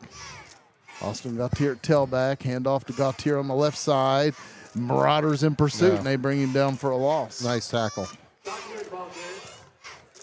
Loss of 2 back to the Meigs 37. Buckeyes will have a 2nd and 12. Probably the best way to try to tackle Gautier is to go low on him. He's strong, fast. Take his legs out from under him. Yeah, do the best you can to if you can catch him. Exactly. That was a good job by the defense. Yes, it was. Play clock at 16 seconds. Game clock at 9 minutes to play in the third quarter. 2nd and 12 for the Buckeyes. Option play, pitch out. Austin Gautier. And Gautier brought down right around the line of scrimmage. No gain on the play. 3rd and 12 for Nelsonville-York. Buckeyes have tried that several times now, and Meigs seems to be in a good position each time to keep it contained. All it takes is one. Walker Stone now in tailback for the Buckeyes. Buckeyes 3rd and 12 at the Meigs 37. Out of the eye. Sullivan hands it off. Walker Stone, Meigs in pursuit. And a flag comes flying in. Stone did a good job of working his way through that contact. He was grabbed about 5 yards short of that. It's holding on Nelsonville-York. Let's see if the Marauders will decline that. That would bring up a 4th down for the Buckeyes. The officials started to march it off. They said, hold on, they might decline it.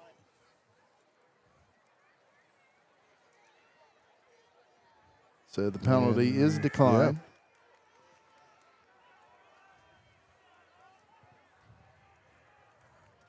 Yeah. 3rd and 12. It looks like the Buckeyes may go for it. 4th down. 4th down and 12. And again, as I mentioned earlier, if you punt it away and it goes in the end zone, you only pick up 16 yards. Buckeyes will go for it. Throw it long. If it's picked off, it's just a long punt. Yep. Buckeyes need to get to the 25 for a 1st down. Sullivan throws, and he hits his man, and that's a 1st down for the Buckeyes. Nice work. Alec Thompson on the reception.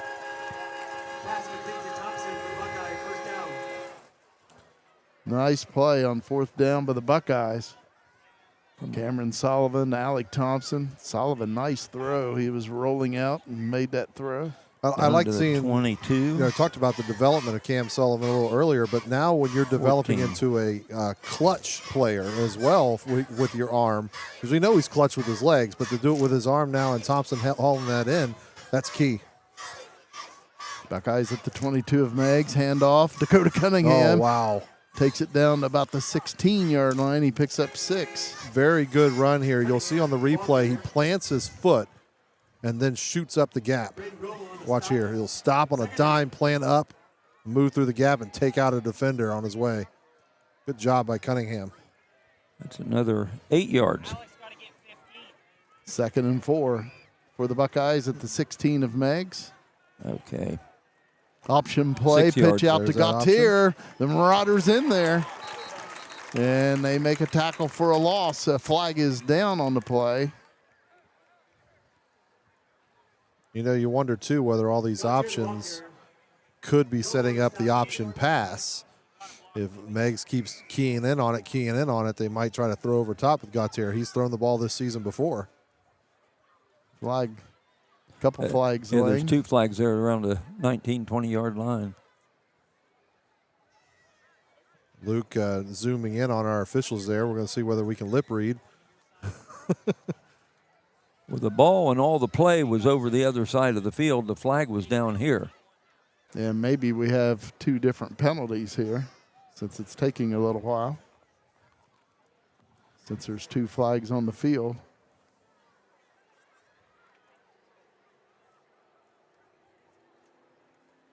Looks like they've made a decision, maybe. We're going to go talk to the coach. The coaches. Nolan Yates on this side of the field, the head coach for the Marauders. Rusty Richards across the way, head coach for the Buckeyes.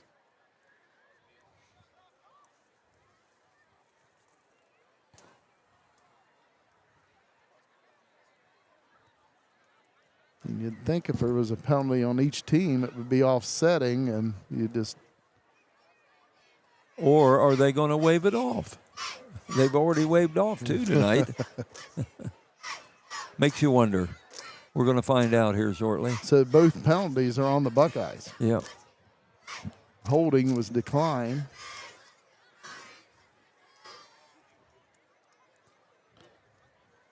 Didn't catch what the other one was.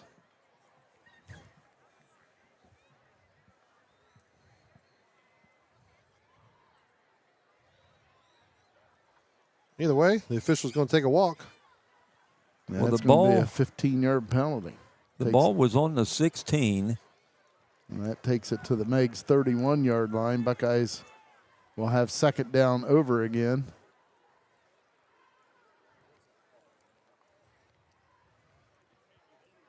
Okay. The Buckeyes will have a second down and about 19 now with the Meigs 31. Need to get to about the 12-yard line for a first down. Buckeyes 3 receivers on the left, 1 on the right for quarterback Cam Sullivan. Rolls to the far side, and Sullivan will run with it. Keep going. And cuts it up and gets taken down right around the 18. Nice pickup. Pretty good run. And a flag comes in late.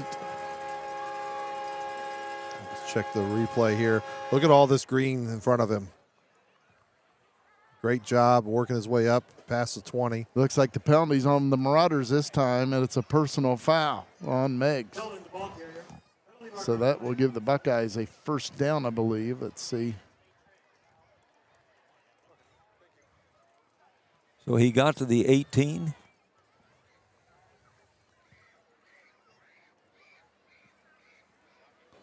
So they'll march at half the distance to the goal, which will take it to about the 9-yard line. And the Buckeyes will have a first and goal at the Meigs 9. Well, that flips things around, right? Nelsonville-York just got that 15-yard penalty on their own. They end up getting a big gain, then adding 15. Andy has it on the sideline that penalty earlier was illegal participation on the Buckeyes.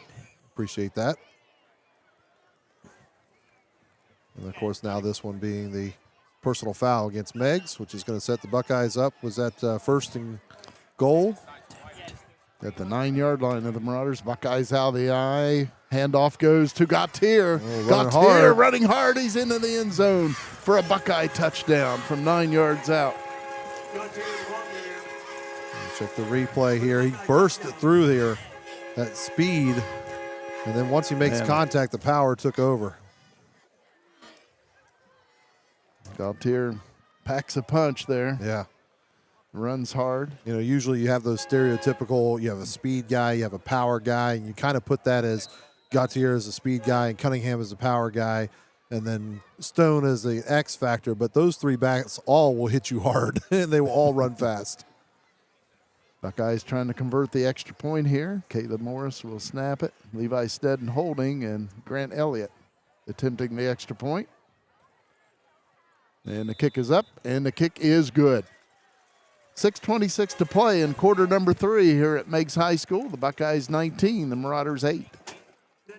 Has your provider network changed? Are you new to Medicare? Have questions? We have answers. Remember, our meeting together is free of charge. The insurance company pays me, not you. I had questions. I wanted someone local that I could sit down with together and review my options. David is now my agent. Give David Loge a call today, 753-3376. David can help in person, over the phone, and online. My name's Dee Loge, and I'm owner of Pidcock Glass in Nelsonville, Ohio. If your home is in need of 1, 2, or even up to 12 vinyl replacement windows, Pidcock Glass can help. We'd be happy to come out and give you a free quote. Pidcock Glass can normally install a vinyl window in an hour and a half to 2 hours, and all of our windows are made here in America, and we normally receive them within 4 to 6 weeks upon order. Please call Pidcock Glass at 740-753-4527. Cam Sullivan ready to kick off on the C&J Tax and Financial Services broadcast of the Buckeyes and the Marauders here at Meigs High School. And that will roll into the end zone for a touchback. I think that's the first one I've seen this year. Yeah.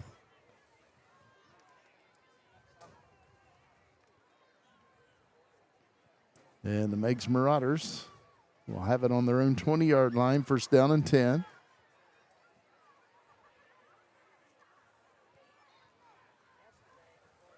Nash Yates at quarterback for the Marauders. Again, Gunnar Cleland hurt in the first half. And it looks like he will not return.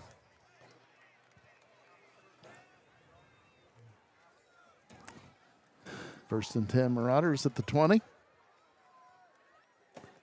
Pitch out. Comes this side. Ooh. Hudson pulls that in. Good job.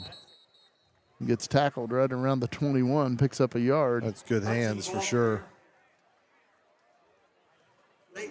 From the chat, Luke Odenthal watching from, as he puts it, deep in the heart of Texas from Star Harbor, Texas. And he says, go Bucks, go number 75. Will Odenthal? Yep. Yeah.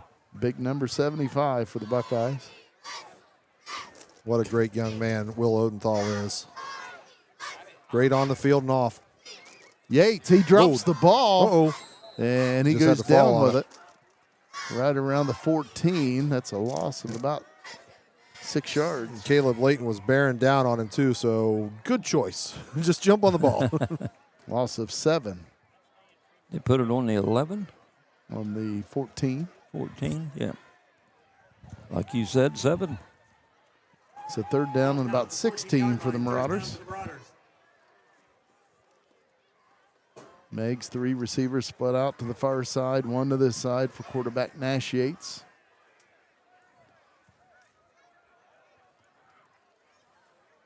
Back to pass. Yates throws, and it's incomplete. Another flag. Goodness. Holding is called on Meigs, and the Buckeyes will probably decline that one. Brings up 4th down and 16. You know, we enjoy bringing coverage of the athletes to you, but officials want their camera time too. We'll throw them flags out there. We got them. We'll take care of them. So it was holding on Meigs. Buckeyes declined, so Marauders with a 4th and 16 on their own 14. They will punt it away. Not going to try and quick punt this one. Beckham Blackston gets the punt away. Pretty good. Checked up, though. And the Buckeyes will start in Meigs territory at the 43-yard line. Buckeyes up 19-8 with 4:54 to play in the third quarter. Good field position for Nelsonville-York on this possession. We'll see whether they can punch it in and create a little bit of a cushion. Ladies and gentlemen, let's hear it for the next varsity cheerleaders. Adriana Burnham. Sounds like they got a good one going on just up the road. Waterford playing at Eastern, and Waterford leading by 1, I believe it was at halftime. Wow. MJ Arnott, Layla Glaze, Kenny Russell, Bailey Hubbard, Henry Harrison, Kylie Will, Brinley Emily. So the Buckeyes 1st and 10 at the Marauder 43-yard line. Buckeyes up 19-8. Buckeyes, a receiver on each side. Nelsonville-York out of the eye. Looks like Dakota Cunningham lined up at tailback. And he'll take the handoff.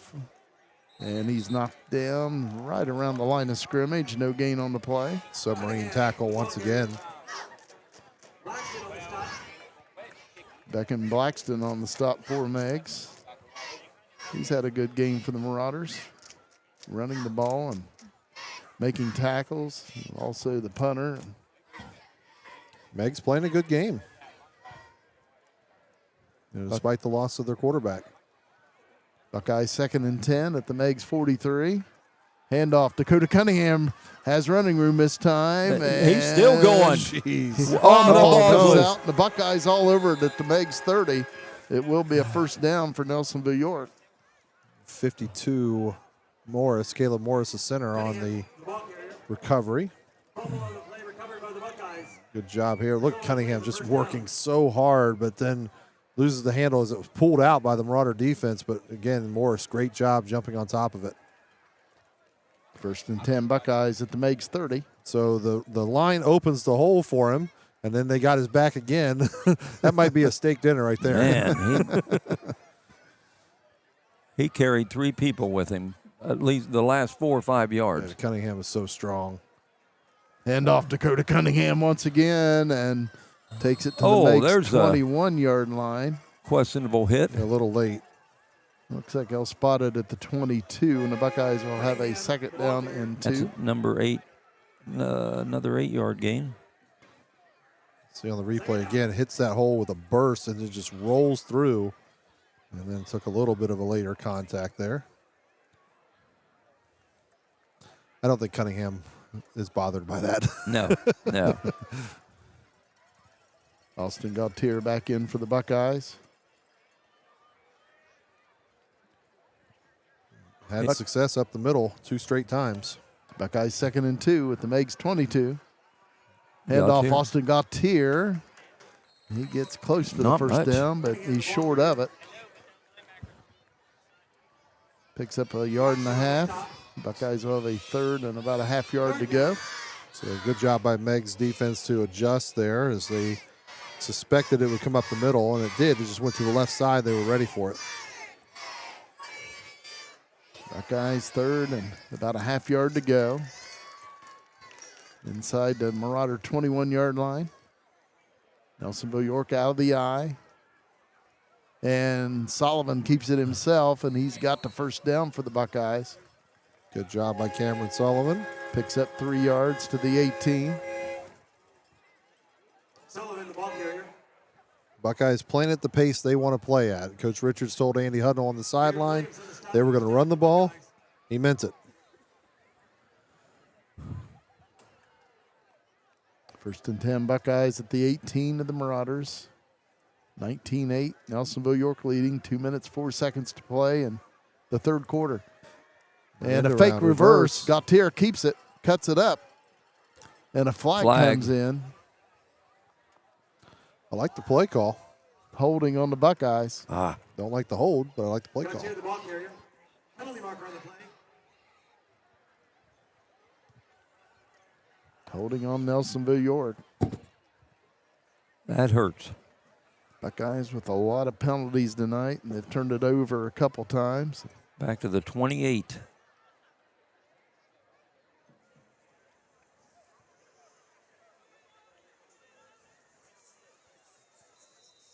So the Buckeyes will have a 1st and 20 at the Meigs 28-yard line. Nelsonville-York out of the eye. Option play comes this way. Pitch out to Walker Stone. Bounces off a would-be tackler and gets it to the 25. Picks up 3. And the Buckeyes will have a 3rd down and, 2nd down and 17. Stone, the ball carrier. David Young. 1:17 to play. Clock running here in the 3rd quarter. Buckeyes up 11. Buckeyes with a 2nd down and about 16. Sullivan rolls to the far side, throws. It is caught. Grant Elliott on the catch, and he gets it back close to the original line of scrimmage. Picks up about 5 yards, and the Buckeyes will have a 3rd and 11. 47 seconds to play here in the third quarter. Clock running, 19-8, Buckeyes. Nice catch by Elliott, and to get a few more after that.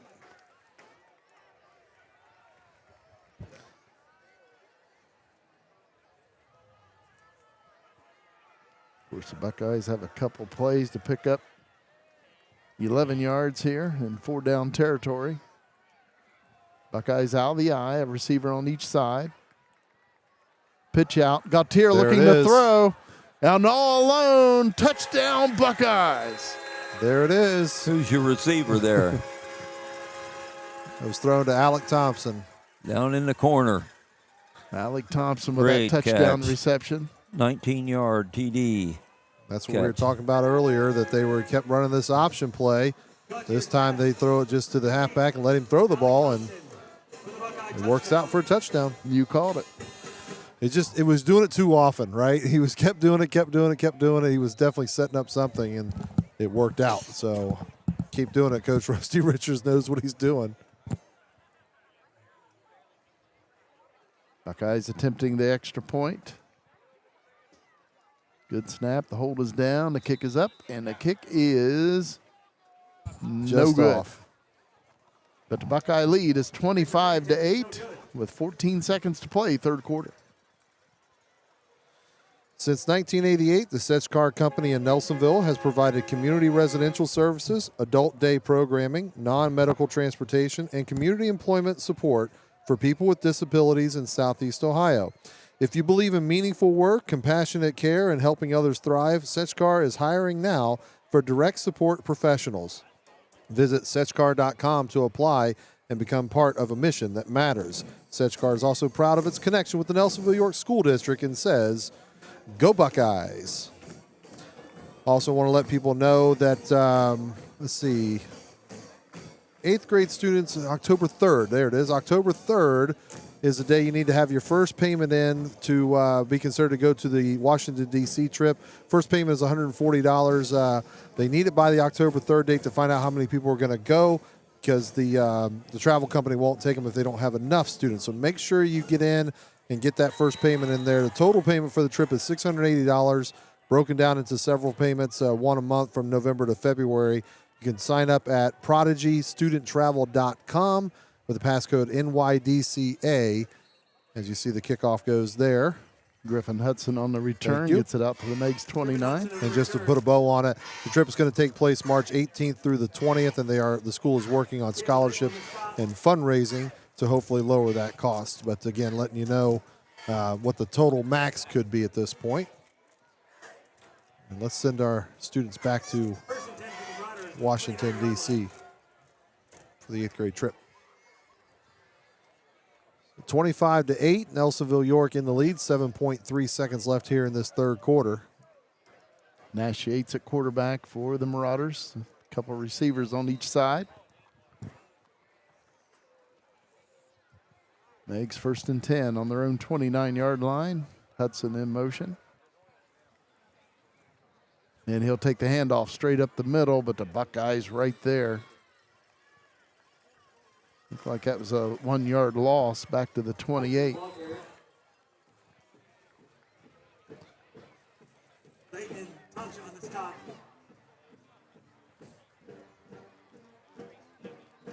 And that's the end of the third quarter. Nelsonville-York leading the Marauders 25-8.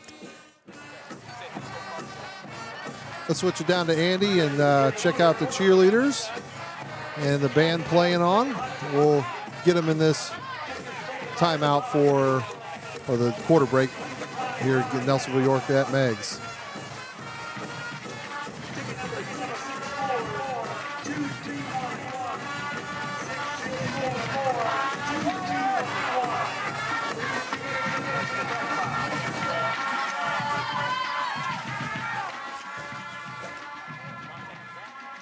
Great job by our cheerleaders, and thank Andy for getting that shot on the sideline.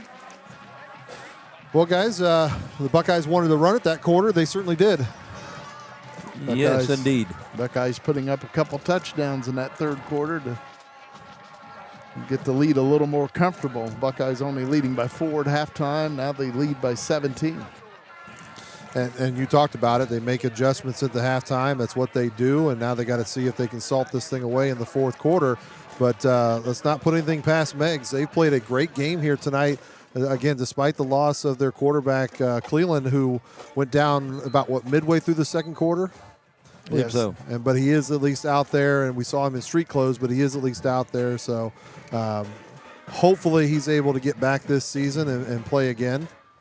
And it's not something more major than just missing this game.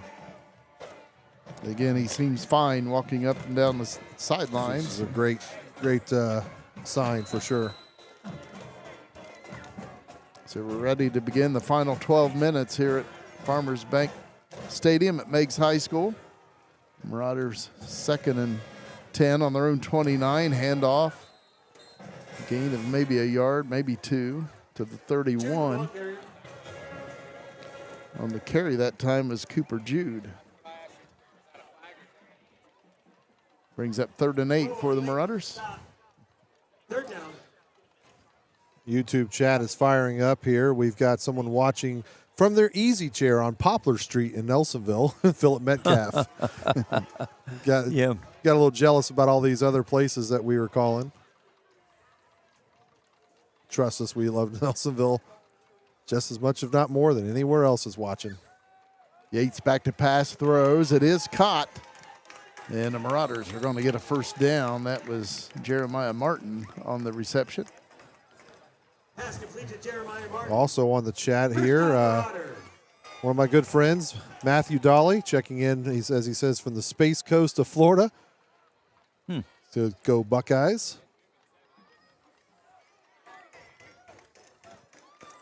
Marauders first down and 10 on their own 40-yard line. I got to kind of grow up a little bit with the Dolly family. Michael Dolly and I, great friends going through school, still keep in touch.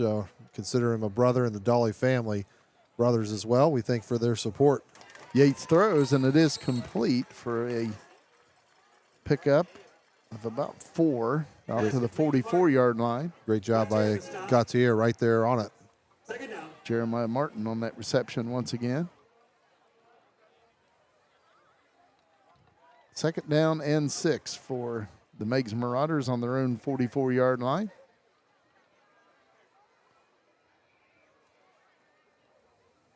Nash Yates at quarterback. Couple receivers on each side.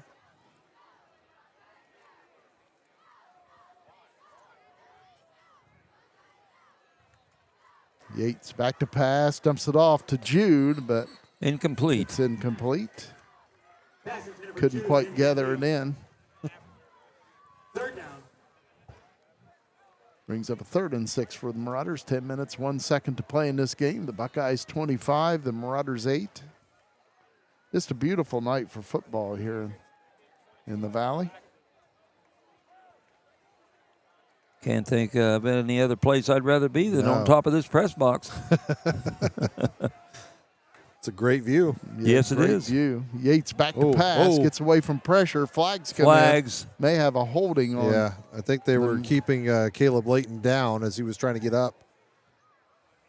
Couple flags in the Meigs backfield, and it is holding on Meigs. The lineman pleaded his case. He says, but that's Caleb Layton. like, what do you want me to do?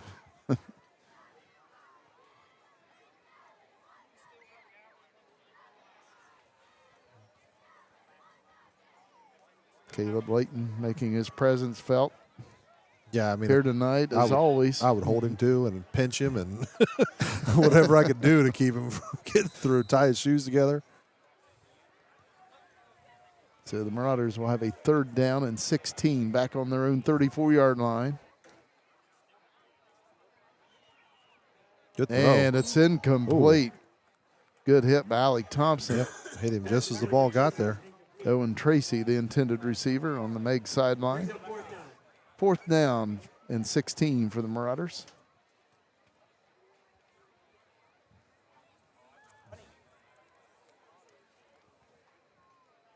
Beck and Blackston will punt it away. Buckeyes with Walker Stone, Alec Thompson back deep, standing right around the Buckeye 33-yard line.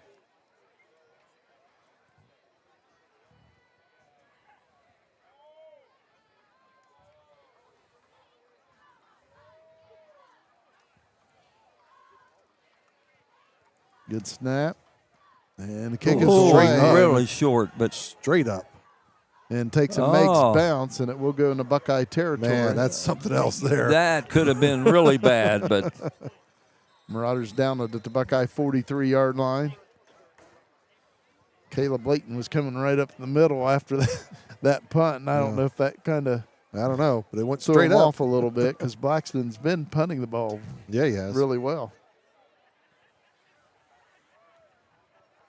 So the Buckeyes will take over on their own 43-yard line, first down and 10. Nelsonville-York leading 25-8. 9 minutes, 28 seconds to play in the fourth quarter.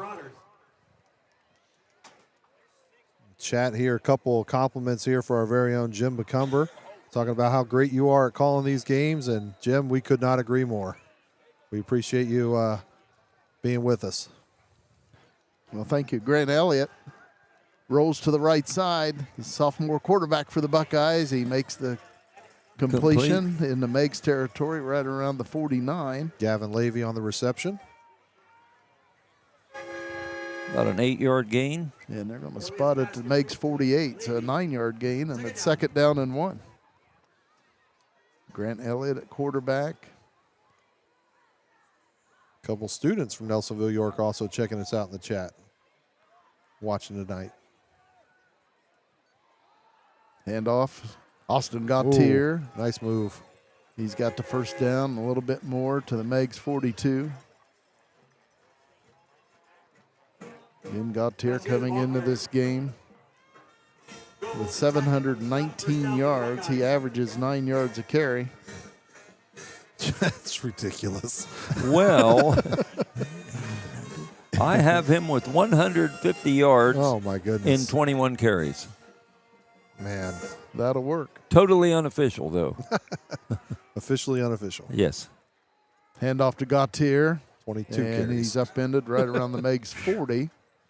Picks up 3 more yards. It'll be 2nd and 7 for Nelsonville-York. It's just very difficult if you're the opposition against Nelsonville-York to slow down this monster of an offensive line, and then the running back core and the quarterback in there right now, Grant Elliott doing the work. I mean, it's just so many weapons on offense, and when they control a scoreboard like they do now, 25-8 with 8 to play, it just puts you up against it so much. And, of course, the Buckeyes keeping people fresh. Yeah. Walker Stone now back at tailback. And the official blows the play dead. Now the officials are getting together here. Late dinner plans? He's asking, do you want pepperoni or Yeah. supreme? Including anchovies? Yeah, you got to get the rest of them involved, find out.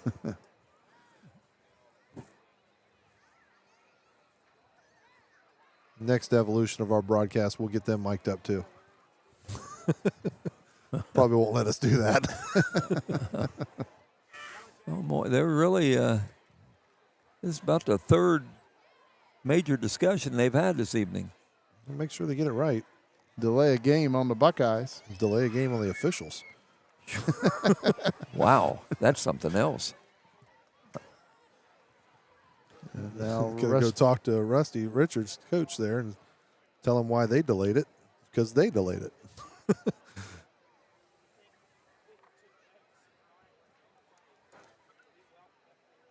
It's okay. After the delays, we'll be coming back to football. So a 5-yard mark off against the Buckeyes. We'll make it 2nd and 12 at the Meigs 45. Okay. 7:41 to play in the game. Buckeyes up 25-8. Nelsonville-York out of the eye. 2 receivers to this side. Grant Elliott at quarterback. Handoff at the middle, Walker Stone. And he'll take it to the Meigs 38 as he picks up 7. Not bad. Stone, the ball carrier. Buckeyes will have a 3rd down and about 5. 3rd down. At the Meigs 38.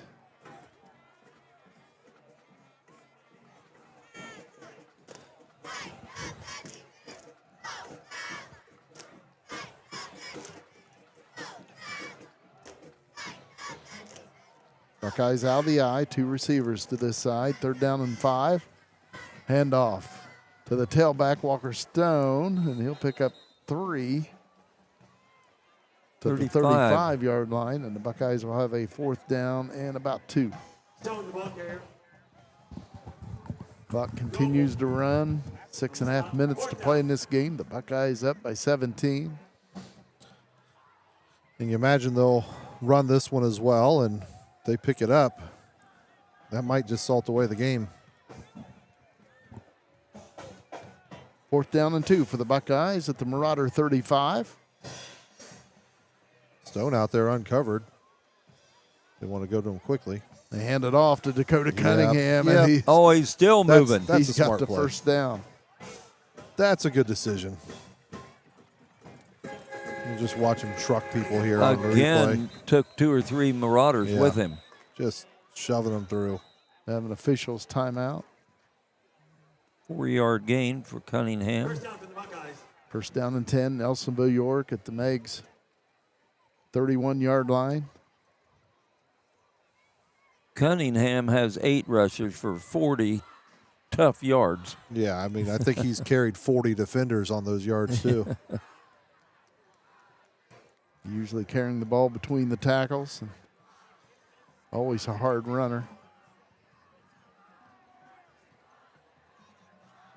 Grant Elliott at quarterback. Buckeyes 1st and 10 at the Meigs 31.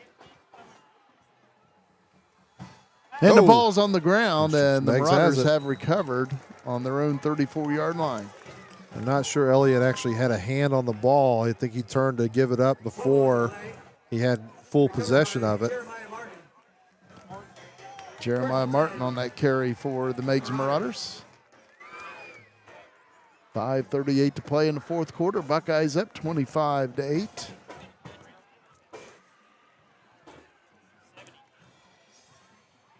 We'll see what Meigs does with 5:38 to play. I figure they've got to get to the air a little bit here and pick up some chunk yards. On their own 34. Nash Yates at quarterback. And he's going to run with it. And he'll take it across the 35 to the 36 as he picks up a couple yards. 2nd down and 8. Yates, ball carrier. Cunningham on the stop. Dakota Cunningham on the tackle for Nelsonville-York.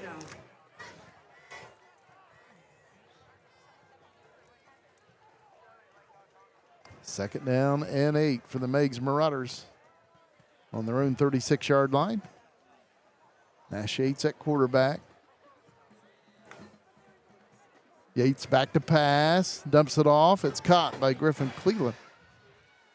Or pardon me, that was Griffin Hudson. Good job by Alec Thompson just staying with that tackle and also not following through the tackle once he was out of bounds. Thompson on the stop. 3rd down. So 3rd down and about 7 for the Meigs Marauders. They're on their 37, 3-yard gain there. Marauders with a 3rd and 7. 4:25 to play, clock running.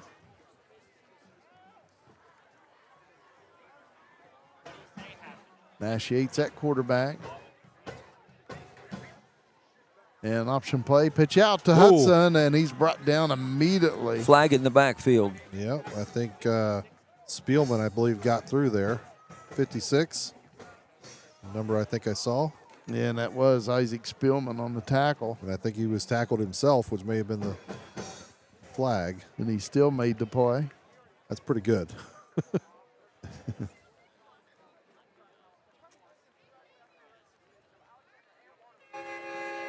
Buckeyes will decline it, I believe, and bring up 4th down.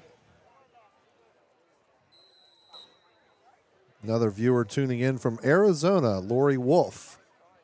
Oh. Saying hi from Arizona. We got Buckeyes all over this great country. Yes, we do. And we love that they're tuning in to support them here on the Nelsonville Media Company broadcast on YouTube. And the Marauders punted away. Beckham Blackston, fair catch called for and made by Holden Hodgson. Buckeyes will have it on their own 33-yard line. 3:41 to play in the game. The Buckeyes 25, the Marauders 8. Buckeyes scored first in this game, led 6-0. The Marauders then scored and went for 2 and led 8-6. But the Buckeyes have scored the last 19 points of this game. Keep in mind, you can subscribe to us on YouTube, where I believe once we go live, you'll get a notification or an email that lets you know that we're live, so that's always helpful.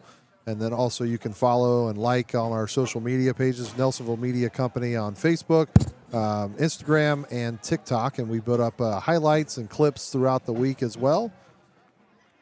And, of course, we've got our next broadcast will be Tuesday at Nelsonville-York as the volleyball team takes on Athens in a big league matchup.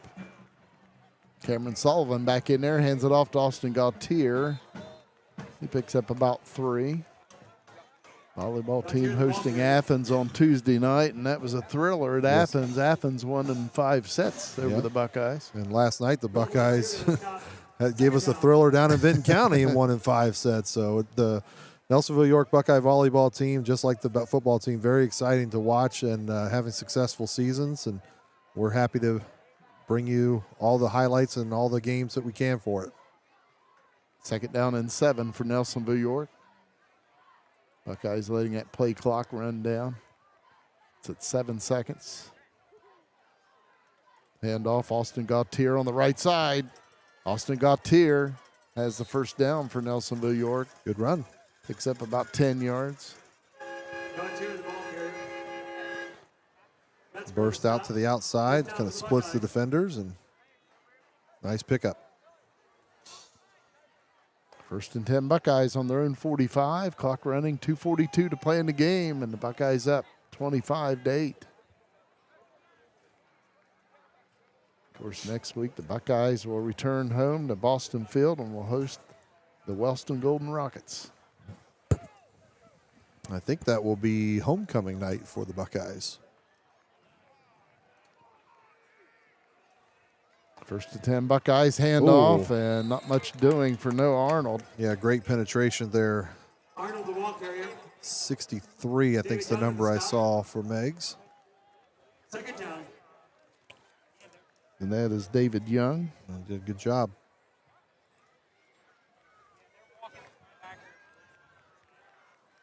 So a loss of 2 for the Buckeyes, back to the 43. It brings up 2nd and 12.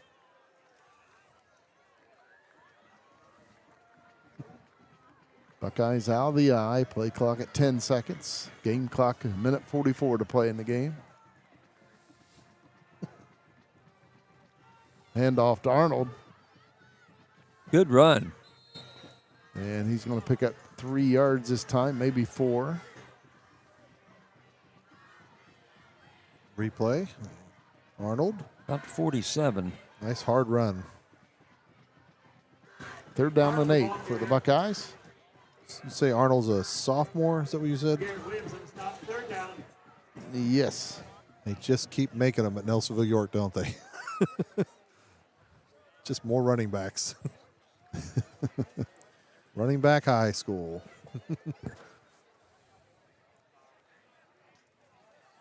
Buckeyes 3rd down and 8. On their own 47. Hand off to Noah Arnold, and he snowed under immediately after taking the handoff. Arnold, the ball carrier. It's a nice job. I think Meigs has done a good job in general of staying low and getting contact to the legs as much as they can. It's not easy to do against Nelsonville-York. Of course, at this point, the Marauders know the Buckeyes are just going to run the ball. Oh, yeah. So bringing up a lot of people in the box. Clock running at 23 seconds remaining in this game. Buckeyes are going to let that. The play clock's at 5 seconds, game clock at 13. Buckeyes take a timeout with 1 second on the play clock. 9.9 seconds to play in the game. The Buckeyes up 25-8. Timeout, Buckeyes. With that timeout, one more time here, want to thank our newest sponsor, the Sech-Kar Company. Since 1988, they've provided community residential services, adult day programming, non-medical transportation, and community employment support for people with disabilities in Southeast Ohio. If you believe in meaningful work, compassionate care, and helping others thrive, Sech-Kar is hiring now for direct support professionals. Visit Sech-Kar.com to apply and become part of a mission that matters. Sech-Kar is also proud of its connection with the Nelsonville-York School District and says, go Buckeyes. C&J Tax and Financial Services has served Nelsonville and the surrounding area for more than 5 decades with local professionals dedicated to your individual, business, and corporate needs. They also specialize in payroll and bookkeeping. Bookkeeping services, with the experience and expertise you can trust. Locally owned with a focus on community service, they treat you like family. Call C&J Tax and Financial Services at 740-753-2903. Buckeyes 4th and 10 on their own 45-yard line, just 9.9 seconds to play in the game.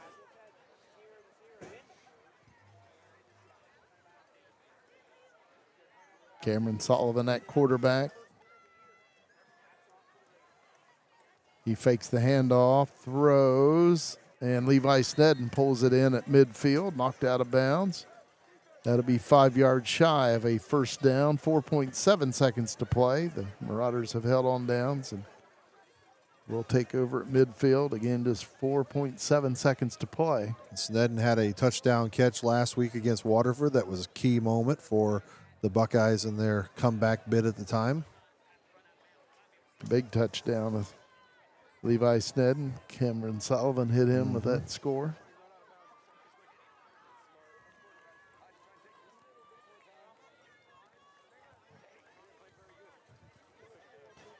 So they spot the ball right on the 50-yard line. Meigs first down and 10.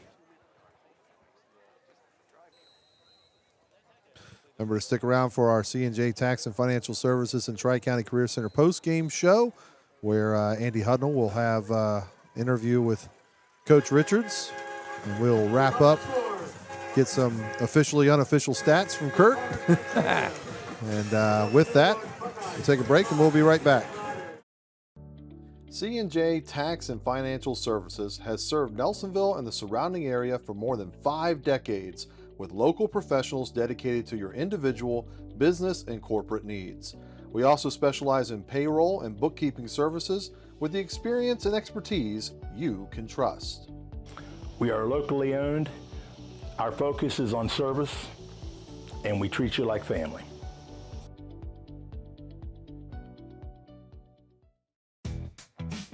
Tri-County Career Center helps students build real skills for real careers.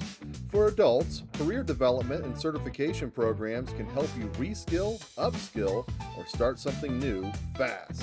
High school juniors and seniors can jumpstart their futures with hands-on training in healthcare, construction, media, and more. And of course, there's always fun to be had too. Visit tricounty.cc today. My name's Dee Loge, and I'm owner of Pidcock Glass in Nelsonville, Ohio. If your home is in need of 1, 2, or even up to 12 vinyl replacement windows, Pidcock Glass can help. We'd be happy to come out and give you a free quote. Pidcock Glass can normally install a vinyl window in 1.5 hours to 2 hours, and all of our windows are made here in America, and we normally receive them within 4 to 6 weeks upon order. Please call Pidcock Glass at 740-753-4527. Has your provider network changed? Are you new to Medicare? Have questions? We have answers. Remember, our meeting together is free of charge. The insurance company pays me, not you. I had questions. I wanted someone local that I could sit down with together and review my options. David is now my agent. Give David Loge a call today, 753-3376. David can help in person over the phone, and online. And we're back here at Farmers Bank Stadium at Meigs High School. The Buckeyes with a 25-8 win over the Meigs Marauders. And this is a game where the Buckeyes really have a lot to work on and clean up. A lot of penalties in the game. Yeah. I believe they turned it over 3 times, but at the same time, the Buckeyes get the job done. They win the game 25-8. And, you know, as a coach, you're always looking for things to improve upon, and you're looking for things to work on to get yourself better. And it's always better to do that after a win. So even if you have these mistakes that Nelsonville-York had tonight with the penalties and the turnovers, you did so in a victory. That makes everything work a lot better for you. So for sure, they'll take that. Again, the Buckeyes scored first in this game, led 6-0 in the first quarter. Then Meigs scored and went for the 2-point conversion, and it was successful. And at the end of the first quarter, they led 8-6. The Marauders did, but then the Buckeyes outscored Meigs 19-0 the rest of the way to come away with the victory.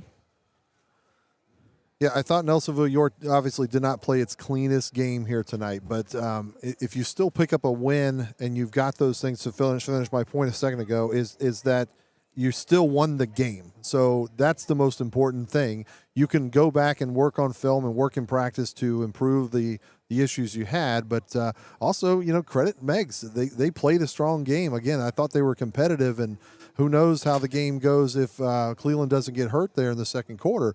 So, you know, it's not just that Nelsonville-York didn't play its best or play well, anything like that. Meigs played hard there. Meigs played great tonight, I thought. They were competitive. You can see there's something there to work with for the Marauders.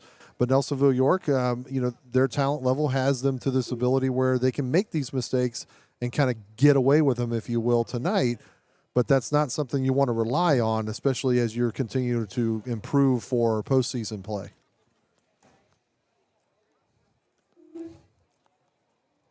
Buckeyes meeting across the way.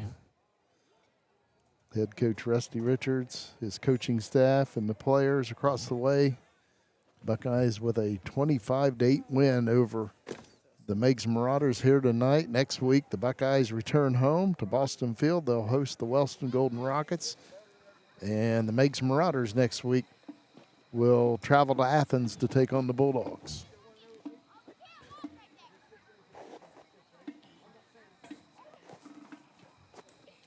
Testing 1, 2, 3. Testing 1, 2, 3. I'm testing it right now. Testing 1, 2, 3. So Andy's waiting on the sideline there to get with Coach Richards, and we'll get to him as soon as we can on the sideline. Kurt Nunnally working on some stats. Officially unofficial stats. Yeah. We're branding that. will be performing their 2025 competition show. And just like you called, Kurt, earlier on, Merv and Amy are indeed watching from Florida. Oh, yeah. They just chimed in on the chat there. I had said that Amy a few days ago had a knee replacement, and then she was out. Merv posted a video of her actually walking. Oh, wow.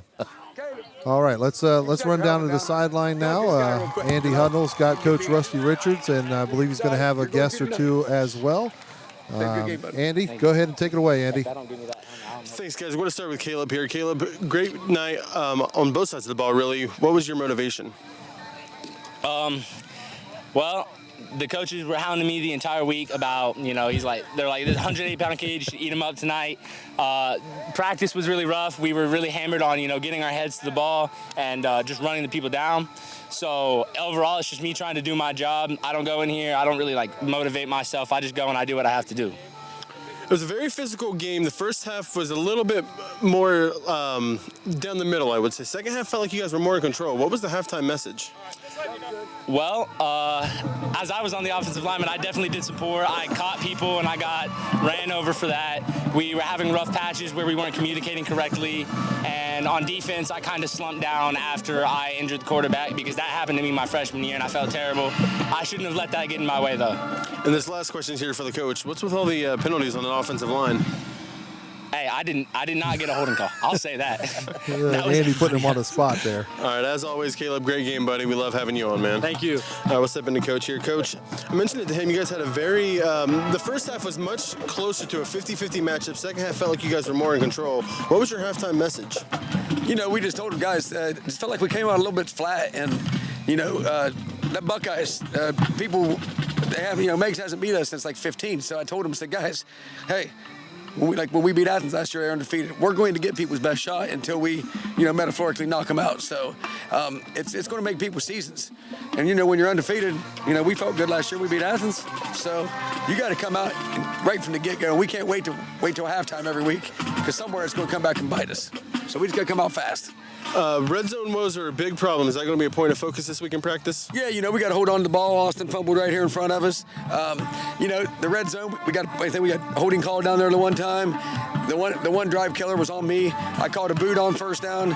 Probably wasn't the best bet. It's one of those, it was probably too much of a gamble because they were bringing 6, 7, 8 people.